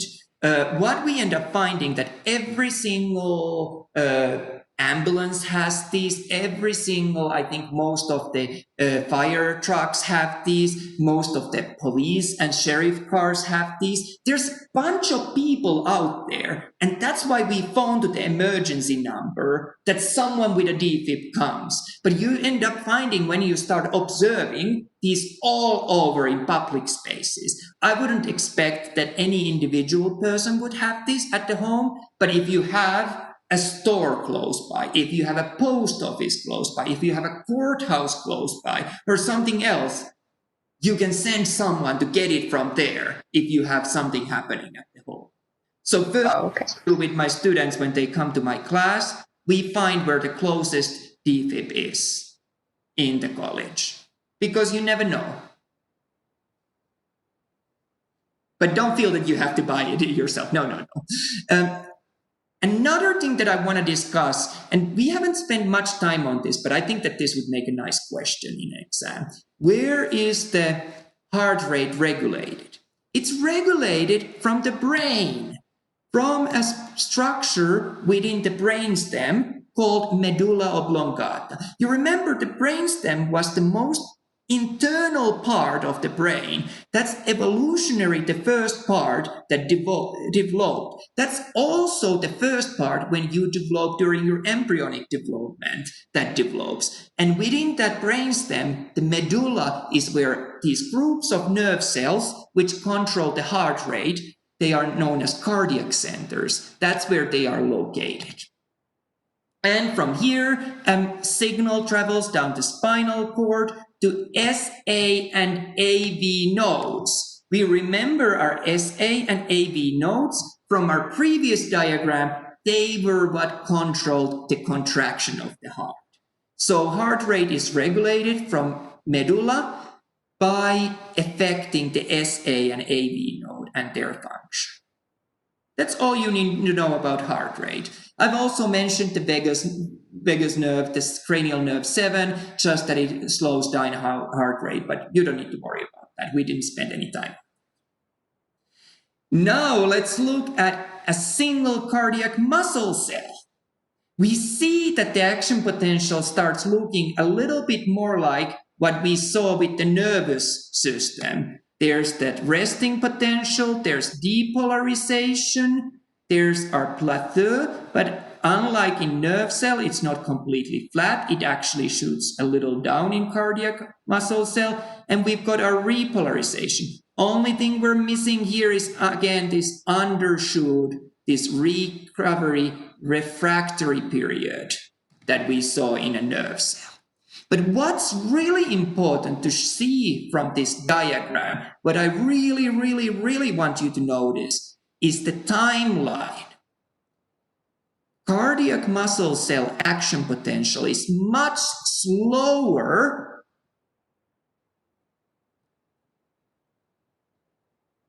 than our nervous system action potential. Why is it slower? It comes back to what we've seen before. We want to give the heart time for the blood to travel through from one chamber to another. That's why it's so slow.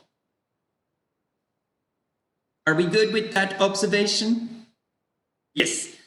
Let's have a quickly look of ECGs or our electrocardiogram. I would like you to be able to look at a trace of an ECG and notice the different parts that make up an ECG. So the first thing that we notice, there's the first bump. This first bump was known as our P wave. And we also want to know, again, I don't expect you to memorize this, but I expect you to be able to find the information if you need. During P wave, our SA node and our atria depolarize. So the reason why I want you to know this, not that you have to memorize these, is to realize that these different bumps actually tell us what our heart is doing at that very moment. So P wave tells us that there's depolarization of the SA node and atria taking place.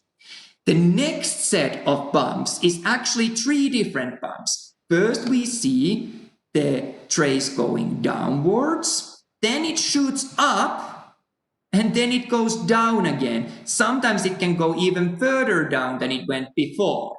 Because these three bumps are located so close to each other, we actually discuss about them as a complex. This is our QRS complex. Each of these letters refers to one of these three events. And QRS complex tells us that at this time, ventricles depolarize and atria repolarizes. And the last bump that we end up seeing on our ECG trace is going to be our T wave. It's usually bigger, longer than our P wave. Our T wave tells us that at that moment, the ventricles are repolarized. So what could I ask about ECG in your exam? I could ask you to identify from a trace the P and T waves and also QRS complex. What else could I ask you to do? I could ask you to be able to match what happens in a P wave because you are allowed to use your notes. If this was just from a memory, I probably wouldn't ask. But because you have notes, I would like you to be able to go to your notes and be like, I discussed about this. Where did we discuss about this? And then find that piece. I'm not saying for sure that that's going to be in your exam, but that would make a good exam question. You know that I like good questions.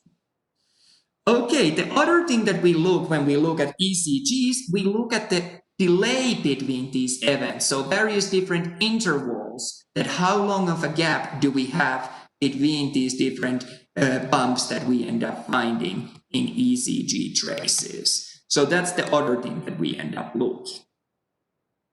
That's all I want you to know about ECGs. You remember a single ECG is a summation of all these electrical currents that we saw in the heart earlier. Couple of terms that I want us to know. Systole referred to the contraction, diastole referred to the relaxation. I think that should be familiar stuff. Single cardiac cycle, one complete heart cycle. When we listen to heart with a stethoscope, we end up actually hearing two sounds of bump. First one is lup, second one is dup. So it sounds something like lup dup, lup dup, lup dup, lup dup when you listen to heart with a stethoscope. The first sound tells us that now AV valve's closed. The second one tells us that semilunar valve's closed. So just by listening to heart, if we hear an odd sound in one of these, we can tell that, it has to be one of the AV valves or it has to be one of the semilunar valves. You might wonder what semilunar valves are because we might not have discussed it earlier on. Semilunar valves are the name we give jointly to our pulmonary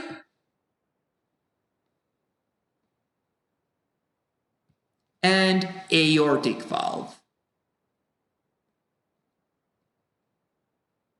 So our pulmonary and aortic valve are also known as semilunar valve. That's because they look like half moons. The last thing that I want to mention here is that cardiac output is a term that tells that how much blood gets pumped out of the heart in 1 minute. And this is calculated by multiplying your heart rate, which is typically in a human being about 75 beats per minute, with your stroke volume, and it tells how much blood leaves from the heart in 1 beat. And that's about 70 milliliter. That tells us that in a minute, your heart pumps about 5.25 liters. That's pretty much all the blood in your body gets pumped through the heart in 1 minute. That's when you're resting. When you're no longer resting and you're exercising, the amount of blood that gets pumped really increases by quite a lot, up to 25 liters per minute. Some athletes even have, I think that they can get to 30 or 35 liters per minute. But this is people who are professional athletes.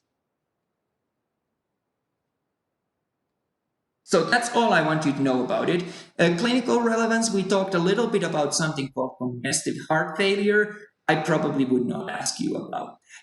And I would not ask you about the embryology. We did not talk about the embryology of that. So that's the chapter that was the most important chapter. What we've got left, we've got the chapter on blood vessels. And like I said, there's very few questions about the lymphatic system and immune system.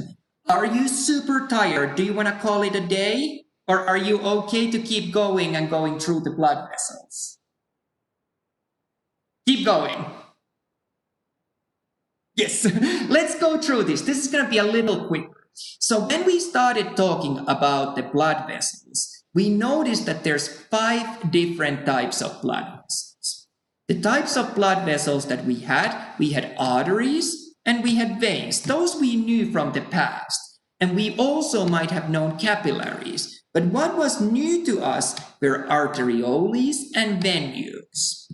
Well, arterioles were just basically small arteries and venules were basically small veins. What I do want you to know and remember that the capillaries are the ones that are especially important for us, because capillaries are the site of exchange. That's where we end up exchanging materials. So that's the site where everything happens. That's the business end of the vascular system.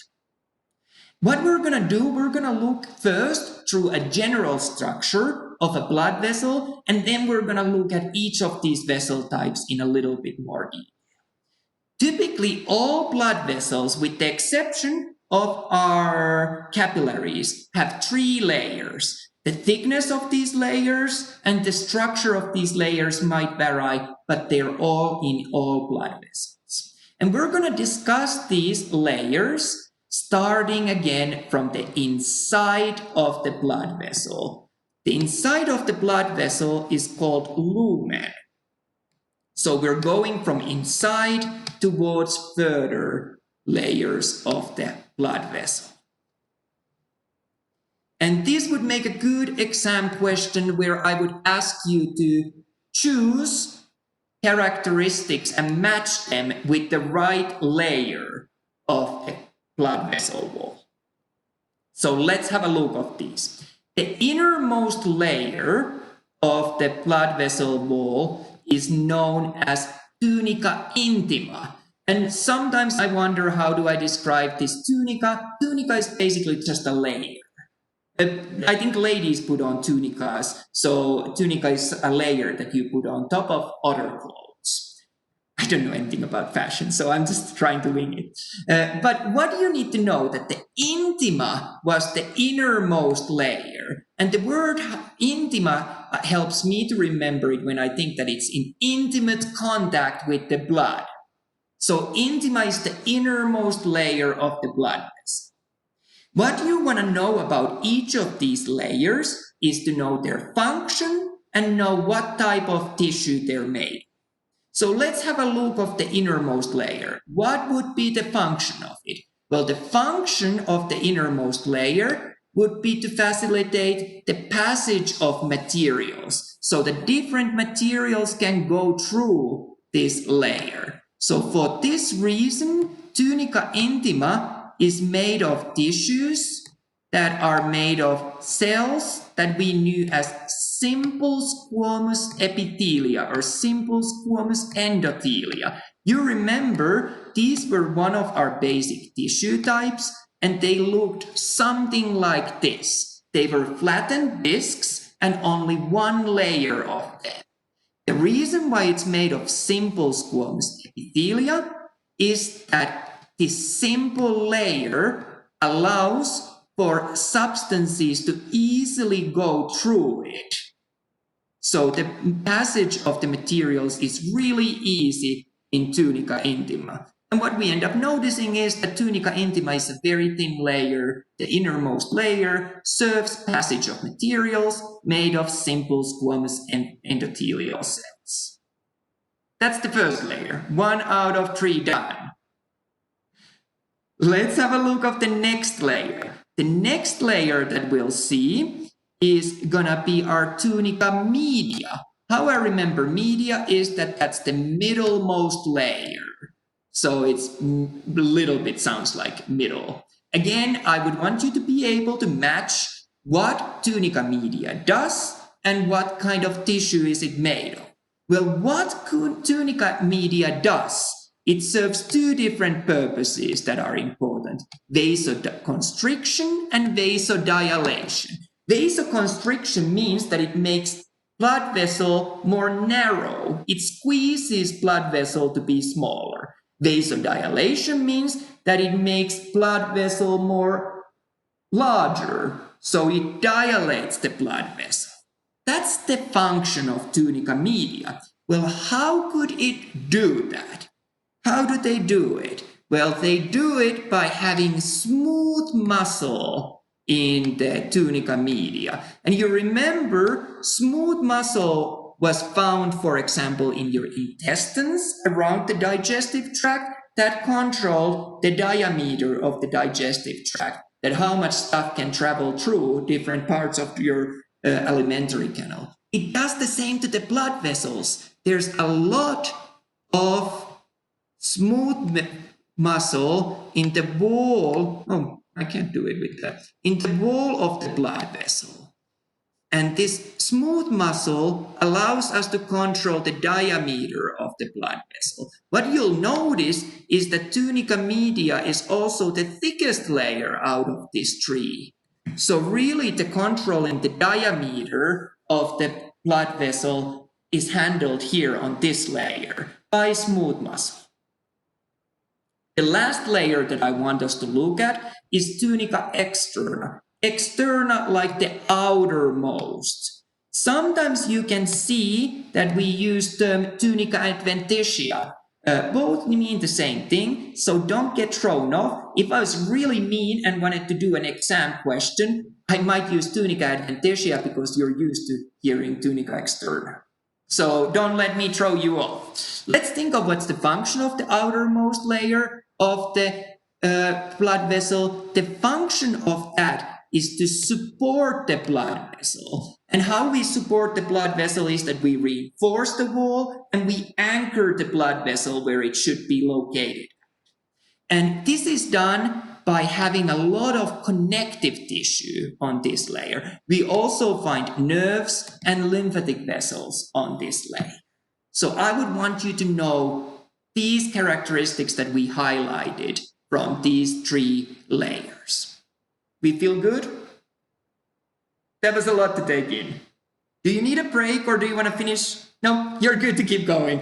Okay, the last thing that I'll just mention, we won't spend a lot of time on this. I just want to mention that because now at this point, we're at very far on the wall of the blood vessel, the inner layers, tunica intima and tunica media, are able to get the blood that they need by taking the blood from the inside of the blood vessel. But tunica externa is now so far that it no longer gets blood for itself from here, from inside the blood vessel. That's why you sometimes find little blood vessels that actually leave the bigger blood vessels and go and supply the walls of these bigger blood vessels. It's like the coronary arteries of the heart. These are known as vasa vasorum.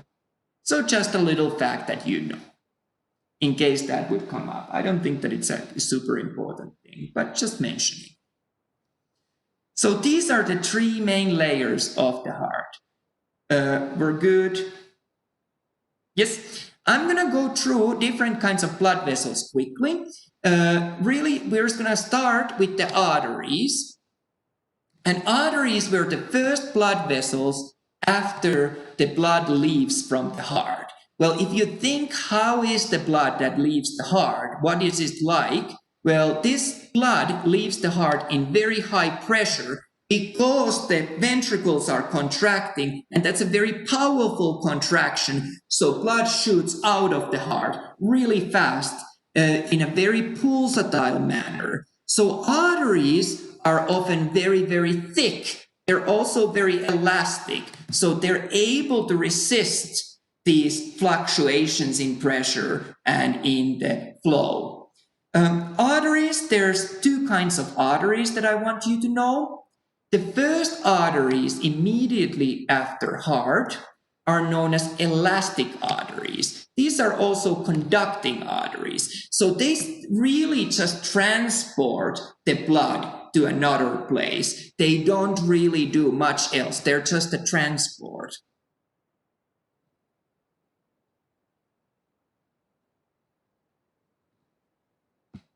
They transport the blood. You end up finding that they do not do vasoconstriction. There's no vasoconstriction in elastic arteries or conducting arteries. They are able to facilitate the high pressure. What we find is that the second type of arteries that we have is muscular arteries. These muscular arteries are further down, further away from the blood vessels or from the heart.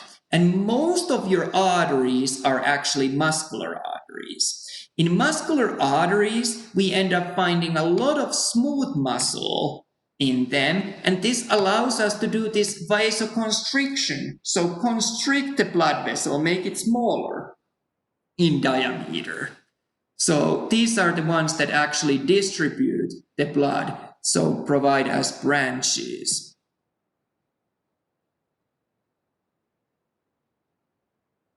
And what we end up noticing is that majority of the arteries were like these.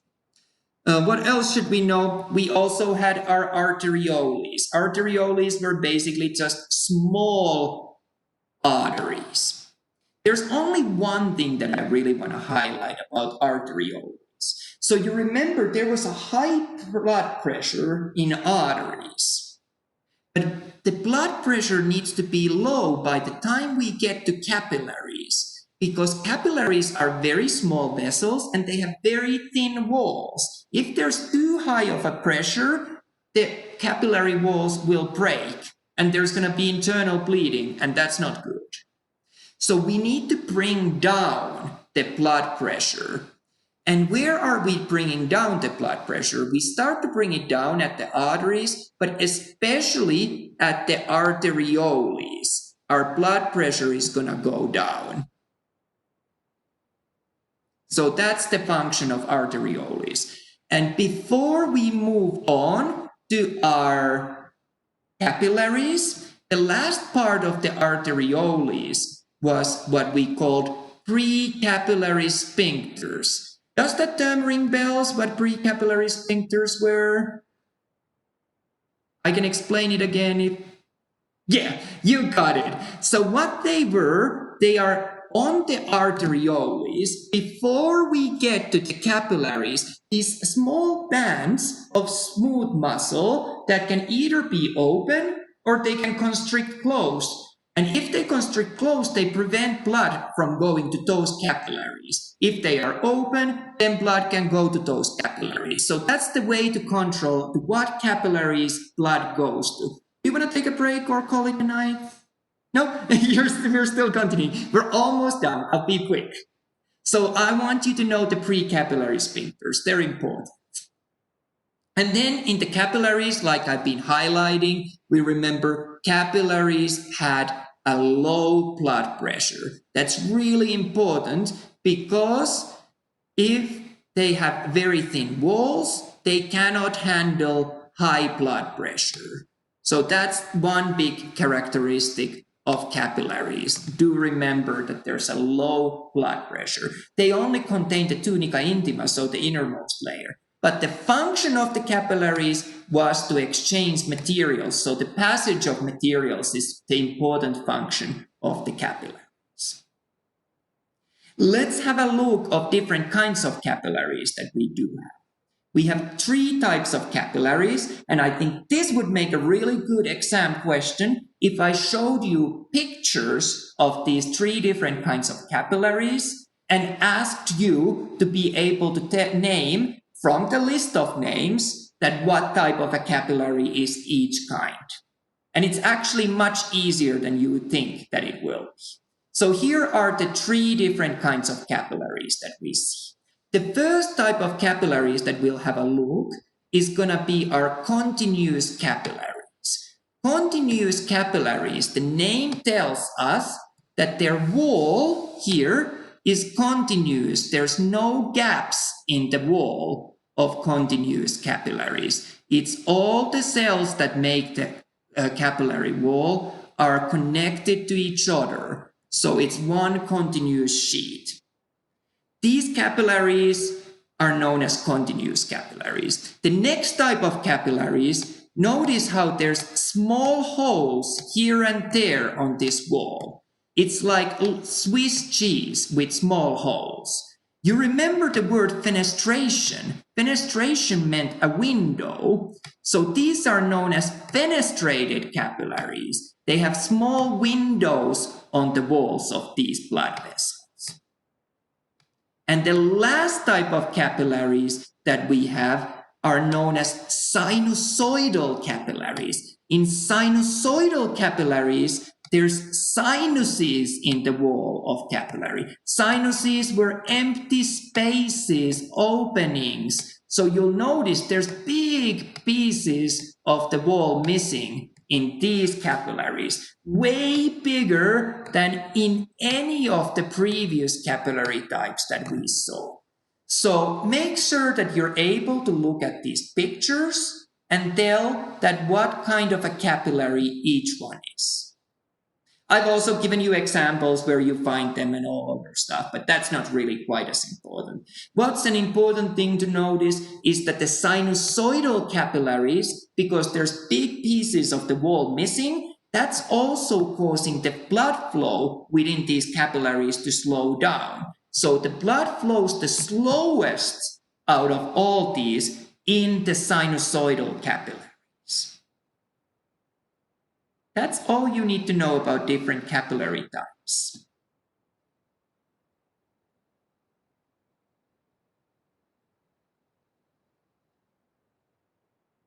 But I do think that that would be a really nice question. I enjoy when I can give you a picture and ask you to tell me something about that picture. I think naming them would be good. We already have talked about precapillary sphincters. That's the little muscle bands that control before we go to capillaries, that will the blood be able to go to those or not. If we have a bunch of capillaries that are connected, we call them capillary beds.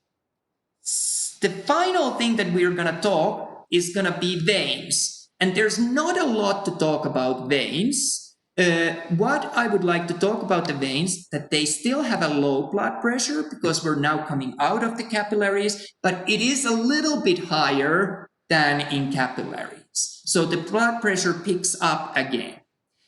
What I am not going to spend a lot of time, I'll just discuss it very briefly, is the concept of venous return. I probably would not ask about venous return multiple choice questions. It doesn't really lend itself to multiple choice questions. What it would lend itself very well would be a mini essay as an extra credit. I'm not saying that it's gonna be there, but that could be a good extra credit question. That write a short paragraph about venous return. So what was venous return? Venous return is how veins bring back the blood to the heart. And you remember that sometimes this might even need to be against the gravity. So venous return has certain specific adaptations that we notice. There were two structures that we need in venous return. First of all, we know that the veins have very thin walls. We also know that there's valves inside the veins. So similar to the heart, valves allow blood to go only one way and one way on. Well, because the veins had thin walls, they get easily squashed by other parts of the body. And there's a lot of skeletal muscles in our body, and most of the veins run where there's a lot of skeletal muscles around. So our veins get constantly squashed as we move about. And think of it, we move at all the times. Even when you're sleeping, you're moving a little bit. As I'm talking, I'm moving a little bit. As you're sitting there, you're moving a little bit. All these movements help us to squeeze our veins. And every time that we squeeze a vein, a little bit blood gets pushed upwards. How this blood doesn't shoot back down when that squeezing ends? Well, that's because of these valves. So they stop the backflow of the blood. Well, now comes, let's think of this is how it normally works. But what if you are like a soldier who's standing in a parade, not moving at all, with your knees locked still? They really try to look very, very regal, not moving at all. That would be bad because we need to get the blood back to the heart. And if you're not moving at all, you will not have any venous return in a significant amount. What will this soldier do? If you've ever watched parades, it's kind of entertaining. Every time someone passes out. Why would you pass out? It's not fun that they pass out, but you just know that it's going to happen. Well, why would they pass out? It's because your brain needs constant supply of blood. Well, if we have no blood coming back to the heart, we are not pumping any blood then to the brain either. So what your brain says that, hey, I want my blood and I'm not getting it, I'm gonna make this person to collapse and lie flat. Because if you're lying flat, the blood is gonna flow to the heart. There's no climbing against the gravity. So it's like an instant way of fixing the blood flow back to the brain. So that would be a really nice short answer essay. I don't know if that's the one that's there. Well, I do know, but I'm not going to tell. But that would be a good one. And remember also that the short answer essay in your exam is always extra credit. You can get more than 100% in my exams. And some students do get more than 100%. Okay, that's what we know about venous return. A little thing, a term that we've heard before, anastomosis. These are collateral circulation. So if we have a blockage in one vessel, there's often an alternative route for the blood to go. So this alternative route, alternative vessel is known as anastomosis. What else? Now we're going to talk about the function of the blood vessels, and then we're done with this. Let's talk about blood pressure a little bit. So blood pressure is really the force that the blood is pushing against the blood vessel wall. And normal blood pressure is somewhere around 120/80. That varies a little bit. I noticed that in literature, these values change a little bit as well as we are getting new information of what's recommended, but it's somewhere around there. Well, we have two numbers there. Why do we have two numbers rather than one number? That's silly. Well, that's because the first number tells us the pressure in the blood vessel during the contraction of the heart. When the heart is contracted, when the ventricles are contracted and blood is being pushed quickly and strongly out of the heart. So in that case, you're getting a high number. The second value tells you the blood pressure when your ventricles are relaxed. Now blood isn't being pushed out of the heart. So that's the lower value. And notice that blood pressure is always given as millimeters of mercury. That's the unit that we use to describe the blood pressure. So I would like you to know that what the systolic and diastolic why do we have two values for the blood pressure? There's many factors that affect the blood pressure, the amount of blood, how much blood is pumped out, how much resistance we end up finding in a blood vessel, how elastic the blood vessels are. One thing that we do end up noticing a lot of the time in individuals when they come to the clinic is when they see a doctor or when they see a nurse or they see a healthcare assistant or whoever, their blood pressure is higher than it normally would be. This is known as a white coat syndrome. And really, if you wanted to get a realistic blood pressure from someone, you should have them to measure their blood pressure at their home while they're relaxed, while they feel at home, chilled, and happy.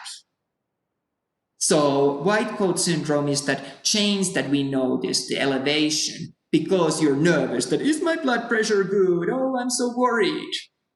And that happens to many of us. Well, I'm sure you've heard the term pulse. Pulse basically just tells us from somewhere else than feeling the heart that how many times in a minute your heart beats. So it's a way to kind of gain information about the heart and heart rate. Well, where do you measure the pulse? You always measure it from an artery. It's always going to be an artery. And one of the most common ones is, like you showed, either ulnar or radial pulse. Or it can be our carotid pulse in the neck. We can also measure the brachial pulse. We can measure popliteal pulse from the legs, from the feet, posterior tibial or dorsal, femoral pulse from the groin. We often don't measure that for obvious reasons. It's kind of dodgy to go there. Or superior temporal pulse or external maxillary pulse. That's when you've exercised or someone's stressing you out and you feel that blood vessel growing. It's about to pop. I'm just describing. It's not really about to pop. But you can sometimes see someone's blood vessel here ticking. That would be two of those later ones that it'd be one or the other. So pulse is a way for us to measure from an artery the number of times that your heart beats in a minute. We discussed during the class when we were studying this that most nurses, most medical professionals don't actually measure it for a full minute. They do half a minute or they do, for example, a quarter of a minute and then multiply that number that they get. That's bad practice. You should really measure it for the entire amount. And why we see pulse, that's because of this fluctuation of systolic and diastolic blood pressure. So that allows us to feel these bumps every time that the heart beats. It's hard to take your own pulse. It's easier to take the pulse from someone else. And that's a skill. You become better and better the more you take. So these would be the different locations. Really, the big thing to remember is that pulse tells us the heart rate, a number of heartbeats in a minute. Let's have a look what else we have. We talked about the blood pressure regulation. In short term, we used there this diagram that we had seen before about homeostatic mechanism. This is in your lecture notes if you want. You can look at it if you want. Not a really too big of a deal in my view. Just that it can be regulated in short term. That would be through various quick actions. In long-term regulation of the heart rate, it's the kidneys that become important. So your kidneys control, if you have too high blood pressure, we might try to remove some of the fluid from your blood. So we make a lot of pee. Your kidneys start working very actively. If you have very low blood pressure, we might want to save as much of the fluids in your body, so we stop making pee. So kidneys really are not there to make pee, they're there to regulate the blood pressure. And there were two mechanisms how we could regulate the blood pressure through kidneys, through directly with the kidneys or in an indirect method where we go through many different steps. That was known as renin, angiotensin, aldosterone mechanism. I would never ask you about that. We didn't spend any time looking.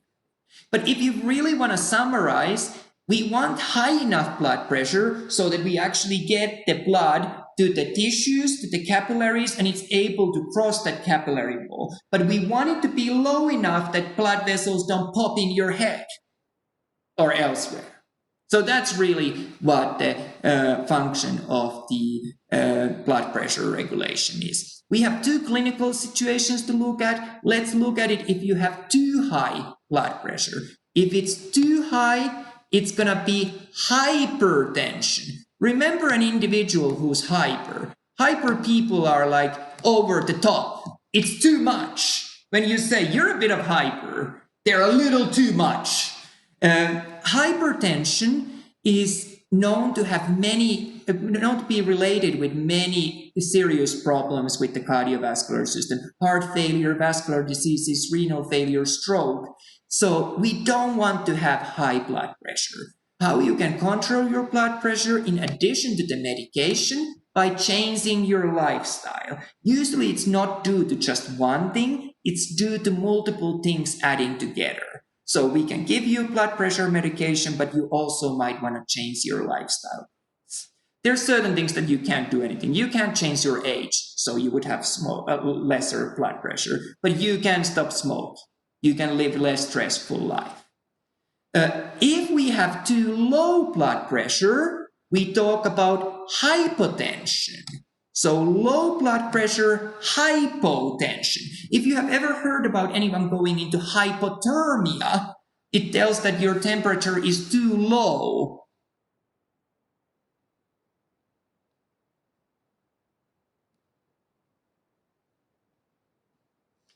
I have a good story about almost going to hypothermia, and I'll tell it another time. I was in a cruise ship that sank, so in the middle of a winter. So many passengers died out of hypothermia.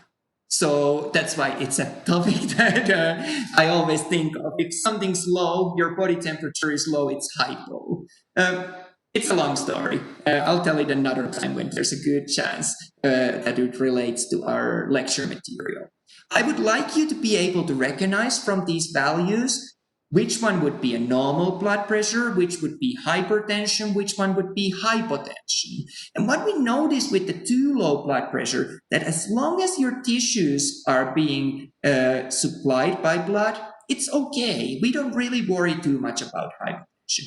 Only time when we worry if there's not enough blood reaching the tissues.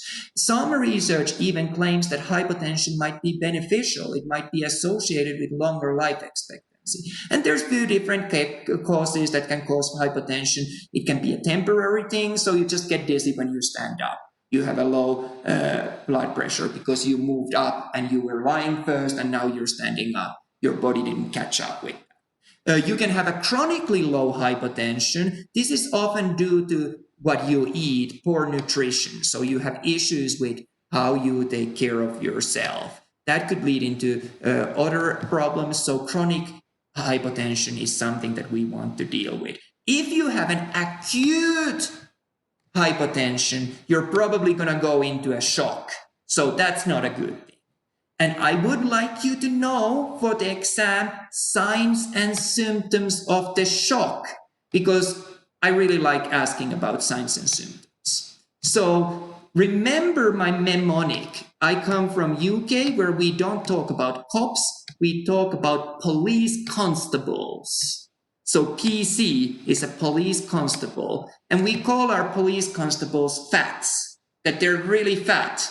If you have a fat police constable, how does that help you to remember the signs and symptoms of the shock? Well, a person who's about to go to the shock, their skin, all of their body can seem really pale. They lose all the color. Their skin also might feel cold and clammy. Their breathing is often very fast, but not deep at all. It's very shallow. Their pulse can also be fast, but it's very weak. They might appear a little irritated, agitated, and they often are thirsty. And that's a sign that they're about to go to the shock. That's not great. So I think this would make a great exam question to give you a long list of different kinds of signs and symptoms and ask you to identify the signs and symptoms of the shock out of that list. How you are able to identify them, you remember your mnemonic PC fats, and then you pick the ones that look familiar. I think that'd be a fun exam.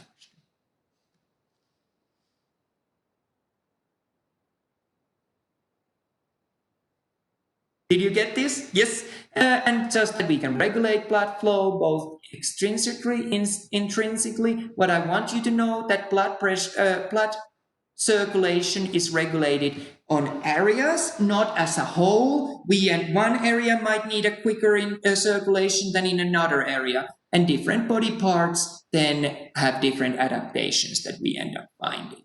I provided in your handout materials these tables, but they're also on your review sheet packet. This is a more of a diagrammatic or kind of a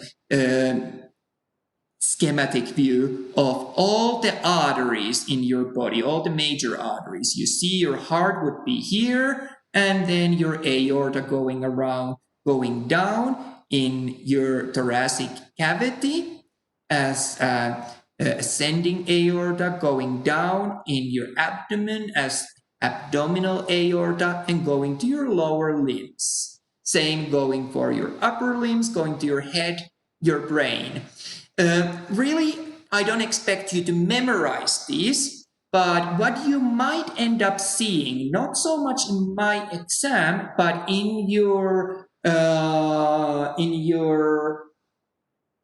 anatomy lab practical, might be some pictures of blood of individuals, and then a certain blood vessel is highlighted. So have these diagrams handy at least. If you don't know those, and I don't expect that you have to memorize everything, so you know where to find an answer that what blood vessel it could be. And even though I provide these very schematic diagrams, I always provide also more realistic, more anatomically correct diagram. So have a look through those. They are really, really important and really useful. I've covered all body parts on these materials that I provided for you. Abdominal cavity, there's a lot of blood vessels that are good to know. Again, I don't expect you to memorize these at this level, but I expect that you're able to find the answer if you need to find. If you end up working with the blood vessels, for example, you become a vascular sonographer, then you have to learn them, but not until then.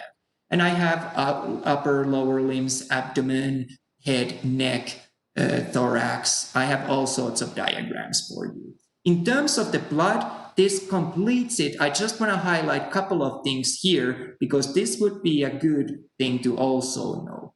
The speed of the blood flow. How fast blood flows in different parts of our vessels. Well, blood flows the fastest in arteries. That makes sense. That's where the blood is really fast. It's shooting out of the heart. It flows slowest in the capillaries. And then it's somewhere in between with the veins. What causes that we have such a slow flow of blood in the capillaries? Well, this is caused because most of our blood vessels are actually capillaries. So it's really the total total surface area of these different kinds of vessels. If it's greater surface area, the blood flows slower there. So that would be, I could see a couple of fun questions that I could make out of. So just so you're able to refer back to that and then tackle those questions. For the next chapter, when you talk about the lymphatic system, on lymphatic system, we do talk a little bit about these two forces. We talk about the hydrostatic pressure and we talk about osmotic pressure. Hydrostatic pressure was all to do with the forces that took some of the blood outside the blood vessel. Osmotic pressure was what pushed it back in. And the clinical relevance really with this was that if you have too much liquid leaking outside the blood vessels, you end up with an edema somewhere, the swelling with the liquid having built. So really, what we notice, arteries are often very deep in body, veins are very superficial, so that they can be squashed, and veins have often many alternative routes as well, how blood can go. And that really completes our chapter on blood vessels. The last chapter that we had was about the lymphatic and immune system. There's only going to be a few questions about those. I'm happy to go through it quickly with you if you want, but I also understand that it's really late now. So it's up to you. You can tell me, do you want to have a look of that or not? I'm going to be around anyways doing other stuff, but I don't want to keep you up if you have early morning. Go? Keep going? I would love to keep going. Let's go. Absolutely. I'll go through this, but don't freak out and think that you need to know everything. Just listen what I highlight because there's so few questions about lymphatic and immune system. Those two chapters, I spent time on those because they're the most important. So let's have a look at the lymphatic system. What's really important about it? I started by talking a little bit that, it's connected with the cardiovascular system because we have blood vessels, some of that blood leaked out, so we catch that leaked out liquid with our lymphatic vessels. And then our immune system is important because immune system is not an actual anatomical set of structures. Immune system lives in the lymphatic system. So they're like free riders. What I do want you to know, what would make an amazing exam question, would be to know that when do we call these different liquids at what? So we have plasma within the blood. That we knew. So blood was made of plasma and formed elements. Formed elements were all these red blood cells, white blood cells, and platelets. About 55% of the blood was plasma, and all of the formed elements were mixed within the plasma. When this plasma leaks out of the blood vessel into this space outside, which is known as interstitial space, it becomes interstitial fluid. In reality, it's the exact same stuff as plasma, but because we're difficult, we are giving it another name. It's now interstitial fluid. Well, we remember that some of this interstitial fluid was then picked up by the lymphatic system. Whatever is picked up by the lymphatic system, when this fluid enters the lymphatic vessels, we start calling this fluid lymph. So it's only once this fluid is within the lymphatic system. In reality, it's all the same liquid. There's no difference between the composition of these liquids, but we use different terms at different places depending on where this liquid is. In the blood, it's going to be plasma. Once it leaves the blood vessels to this space outside the blood vessels, it becomes interstitial fluid. And once it gets picked up by the lymphatic vessels, it becomes lymph. I really like that as a question, that when does this thing become lymph? Well, when it enters the lymphatic system. I can't guarantee it, but often I have asked it in exams. I'm again like, I can't tell you, but so I just say that I think that that's a fun question. Then we ended up comparing the cardiovascular system and lymphatic system, and we noticed that the lymphatic system, really the big deal with that was that it was open from one end. So lymphatic system is not a closed loop. Lymph flows one way, but it's one tube, if you wish. It collects liquid from one end and carries it close to the heart, and close to the heart it dumps that liquid there. So it is open from one end. That's the big thing to know about the lymphatic system. What else could I mention about that? I think that about covers it, what I want you to know about lymphatic system. What's the function of lymphatic system? Oh, this could make a fun question. So there's three important functions that the lymphatic system has. Well, first of all, lymphatic system fights against pathogens. So it fights against anything that shouldn't be in your body. That's one of the things that your lymphatic system does. The other thing that your lymphatic system does, it regulates the fluid balance in your body. So it makes sure that we don't end up with too much fluid outside the blood vessels or too much fluid within the blood vessels. So it kind of is responsible for controlling where fluid is and how much fluid we have there in the body. The third function that lymphatic system has is that it's able to carry large molecules that would be bigger than what your cardiovascular system would be able to carry. So now we have molecules that are so big that they cannot cross our capillaries, the walls of the capillaries. Well, we can't just leave those molecules floating around. What happens is that the lymphatic system actually picks them up and transports them within the lymphatic system and then dumps to the cardiovascular system, to your blood, just next to the heart. So it gets to the cardiovascular system eventually, but it has to be picked up initially by the lymphatic system. So we're looking at large molecules. One example of this, which will come familiar when we talk about digestive system at the end of this course, is that it's, for example, fats in your food. Fat molecules are too big often for your cardiovascular system to pick up. And you remember there's a lot of blood vessels in your abdominal area because we want to extract all the nutrients and energy from the food that you eat. Well, now we're not able to do that because these fat molecules are too big. Lucky we have a lymphatic system. Lymphatic system picks up those fats, transports them next to the heart, and dumps them there. These are all good functions of the lymphatic system. However, lymphatic system can also do bad things. What's wrong, baby? Picking up these large molecules. Sometimes what can happen is that if a pathogen gets into the lymphatic system, it can spread in all parts of the body really quickly without us really having enough time to react to that.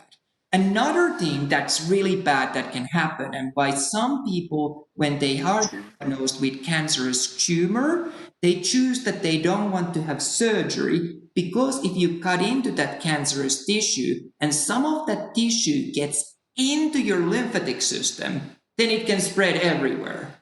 So sometimes some individuals choose not to have a surgery that can end up releasing cancerous cells.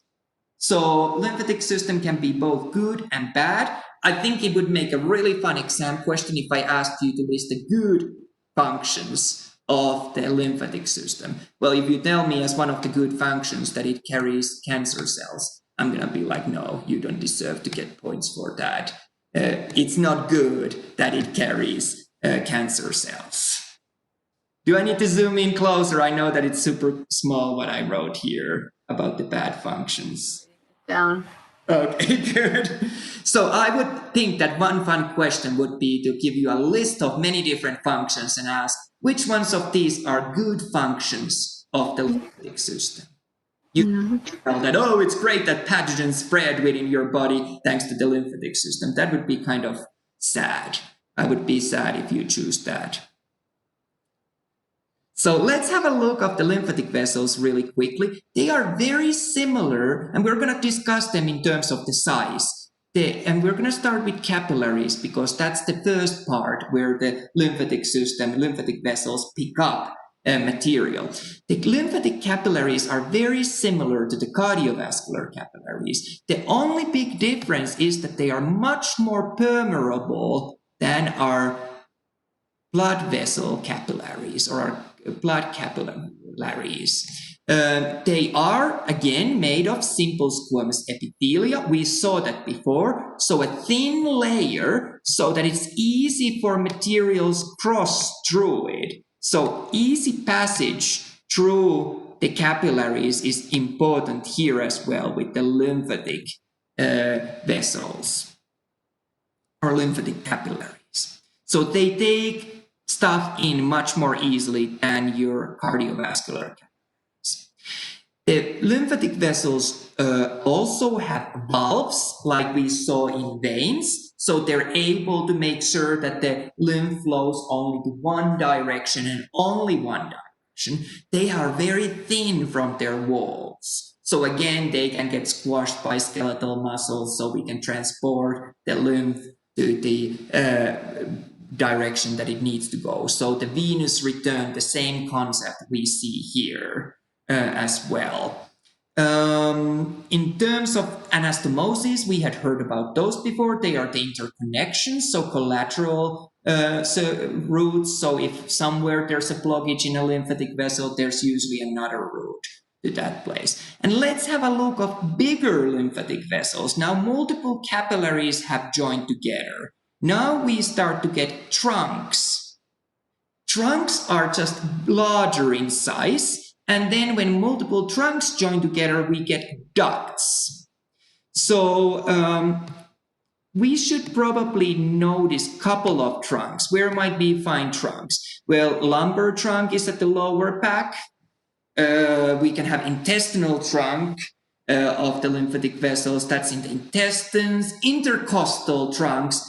Intercostal tells between the ribs. So that's a good one. Bronchomediastinal tells the location where the bronchia mediastinum are. Subclavian, below clavicle. Jugular at your neck and throat region. So those are all different trunks. Ducts, I've mentioned only as an example two. I mentioned the right lymphatic duct and I mentioned the thoracic duct. So they are just telling you that lymphatic vessels get bigger and bigger and bigger as we move through this system. And eventually they open up then to next to the heart, to the subclavian vein. And that's how the contents of the lymphatic vessels get to the cardiovascular system. This would be a fun question. I said to you that lymph is same contents as your plasma. So I could ask you to identify the contents of a lymph. Well, in lymph, we have a lot of water, and dissolved into that water, we have proteins, white blood cells, and then a few other things, salts, glucose, and fats. One thing that we should never find in lymph is gonna be red blood cells. We don't want to see red blood cells in lymph. If we see red blood cells somewhere in lymph, something's seriously wrong. So same contents as we have in our plasma, but it's just called lymph because it's in the lymphatic system. We don't want to see red blood cells. Where is lymph produced? In bone marrow, lymph nodes. That's pretty much all I can think of to say about lymph. Let's have a look at the clinical relevance. Of course, we're worried about edemas. So lymphatic fluid building up somewhere in body and you swelling and all. There can be, for example, if you have tumors that get removed, often we end up removing also some lymphatic vessels, or we might remove lymphatic vessels on purpose, or tumors can damage our lymphatic vessels. So in those cases, these people end up often with edemas. They can get a little better over time when other lymphatic vessels take over. In terms of the lymphatic cells, you remember our T cells and our B cells. That then letter just told us where they mature. T cells mature at thymus, B cells mature at bone marrow. That's pretty much all I can say about those. I can't think of much else there. Lymph nodes are something that we should know. So someone described lymph nodes to me like a pearl necklace. And I was like, well, either you have really ugly pearl necklaces, or then you're just seeing everything much more beautiful than I am. But they are often organized as a kind of strings of these little nodes. So these nodes, lymph nodes, are glands of the lymphatic system. And there's hundreds of them in the body. They're about 2.5 centimeters, the largest one, so less than 1 inch. Their function is to filter the lymph and also give a place for the immune system cells, so our white blood cells, to hang about so that they can fight pathogens. The reason why this is relevant, when a doctor feels your lymph nodes, first of all, doctor wants to see if they're swollen. And second of all, doctor wants to see if you tell that, oh, that hurts, if they're sensitive to the touch. If they swell and they become sensitive to the touch, that usually tells us that now we have a lot of white blood cells in a lymph node. And that would tell us that you have inflammation somewhere in your body. Lymph nodes can be found in various different places, in your cervical region at the neck, at your armpit, at the axillary region. There's a lot of lymph nodes that are you can feel easily. Supratrochlear, so above the trochlear notch. Inguinal at the groin region. Abdominal, so abdomen. Thoracic at the thorax. Chest cavity.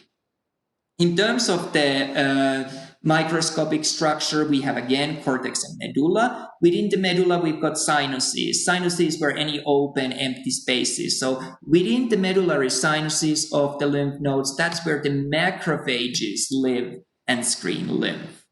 What I would like you to know is that with the lymph nodes, we've got... Do you need to go? No?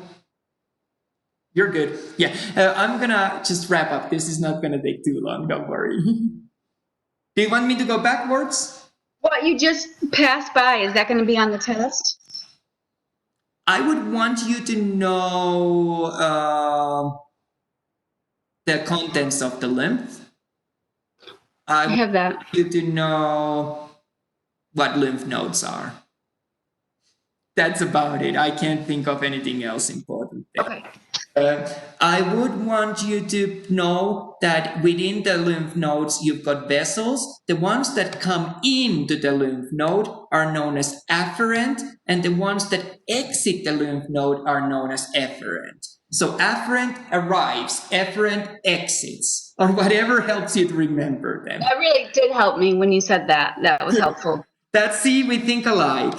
And again, I just remind you about the function of swollen lymph nodes. It tells that you have an infection somewhere in body. So that's why we want to check for those. Other than that, really, I would want you to be able to know the lymphatic organs. There's not too many. We have spleen. Spleen is the largest lymphatic organ, about fist-sized, located on the side of your body, just below the abdominal cavity. There's a lot of blood there, and it really does a lot of different kind of things.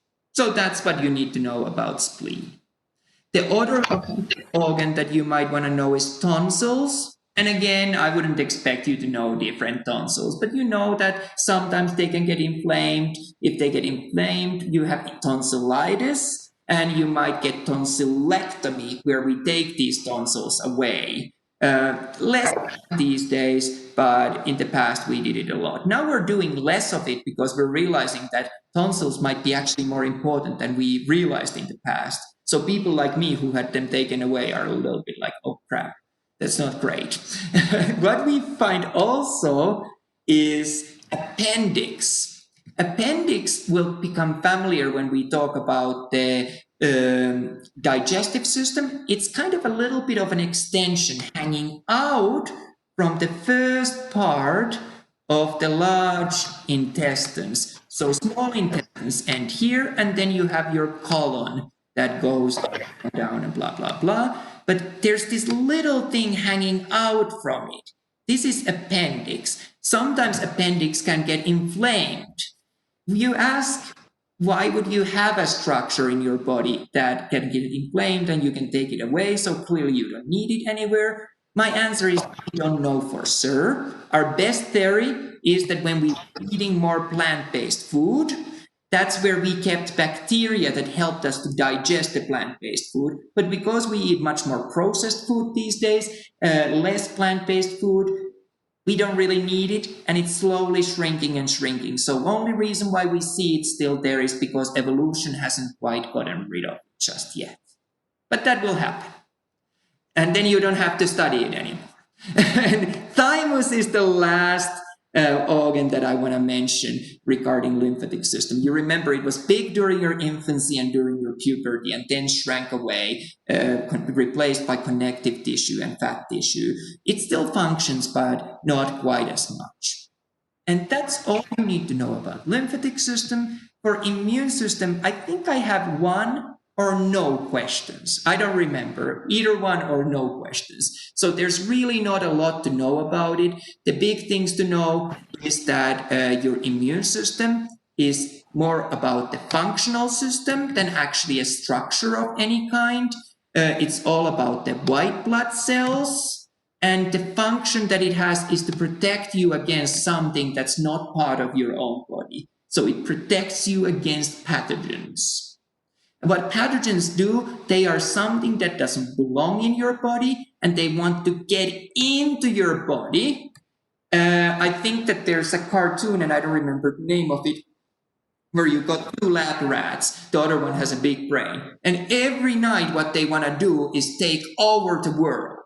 That's what pathogens want to do. They want to take over your body. So once they get into your body, they want to reproduce, multiply there so much that then they can take over everything. So that's what pathogens do, and your immune system tries to fight against them. And there's two ways how we fight. We have innate immunity, and we have our adaptive immunity. Innate immunity, we just first want to make sure, if the ideal situation happens, that the pathogens don't even get into the body. So we build some kind of a barrier against them. If that doesn't work, the second prevention that we have is that let's use chemicals that kill pathogens. Stomach acid is a good example of that. If that doesn't work, then we do different cellular responses. So that's probably all I would want you to know about it. Signs and symptoms of inflammation, I think they're nice ones to know. So you might want to know what an inflamed site looks. It's red, it's warm, it's swollen, it's painful. And all this makes sense because if there's an inflammation, we want to bring a lot of white blood cells there. So we actually get a lot of blood coming in. It turns red. It also tends to swell because there's more stuff in there. When it swells, it becomes more sensitive. And it's also warm because the blood coming from your core is warm. This also helps because a lot of these healing processes work better when it's a little warmer, and also when it's painful, sensitive, you probably are not going to use that inflamed site. You give it time to recover. So that's all I can think of. I told you in a lecture video a fun story about pus and purulent terms. I'm not going to ask that in your exam, but it was just a fun story. What fever is? High body temperature. Last bit, we talked about acquired immunity, adaptive immunity. That's really when you meet the pathogen for the second time. So, for example, vaccines work in this way, that we give a little dose of a pathogen. It might be so little that it doesn't make you sick. Or it might be dead pathogen, or it might be only a part of that pathogen, but that triggers your immune system to generate a plan and a memory cell against that pathogen. So if you ever face it again, you already have a plan how you can get rid of it.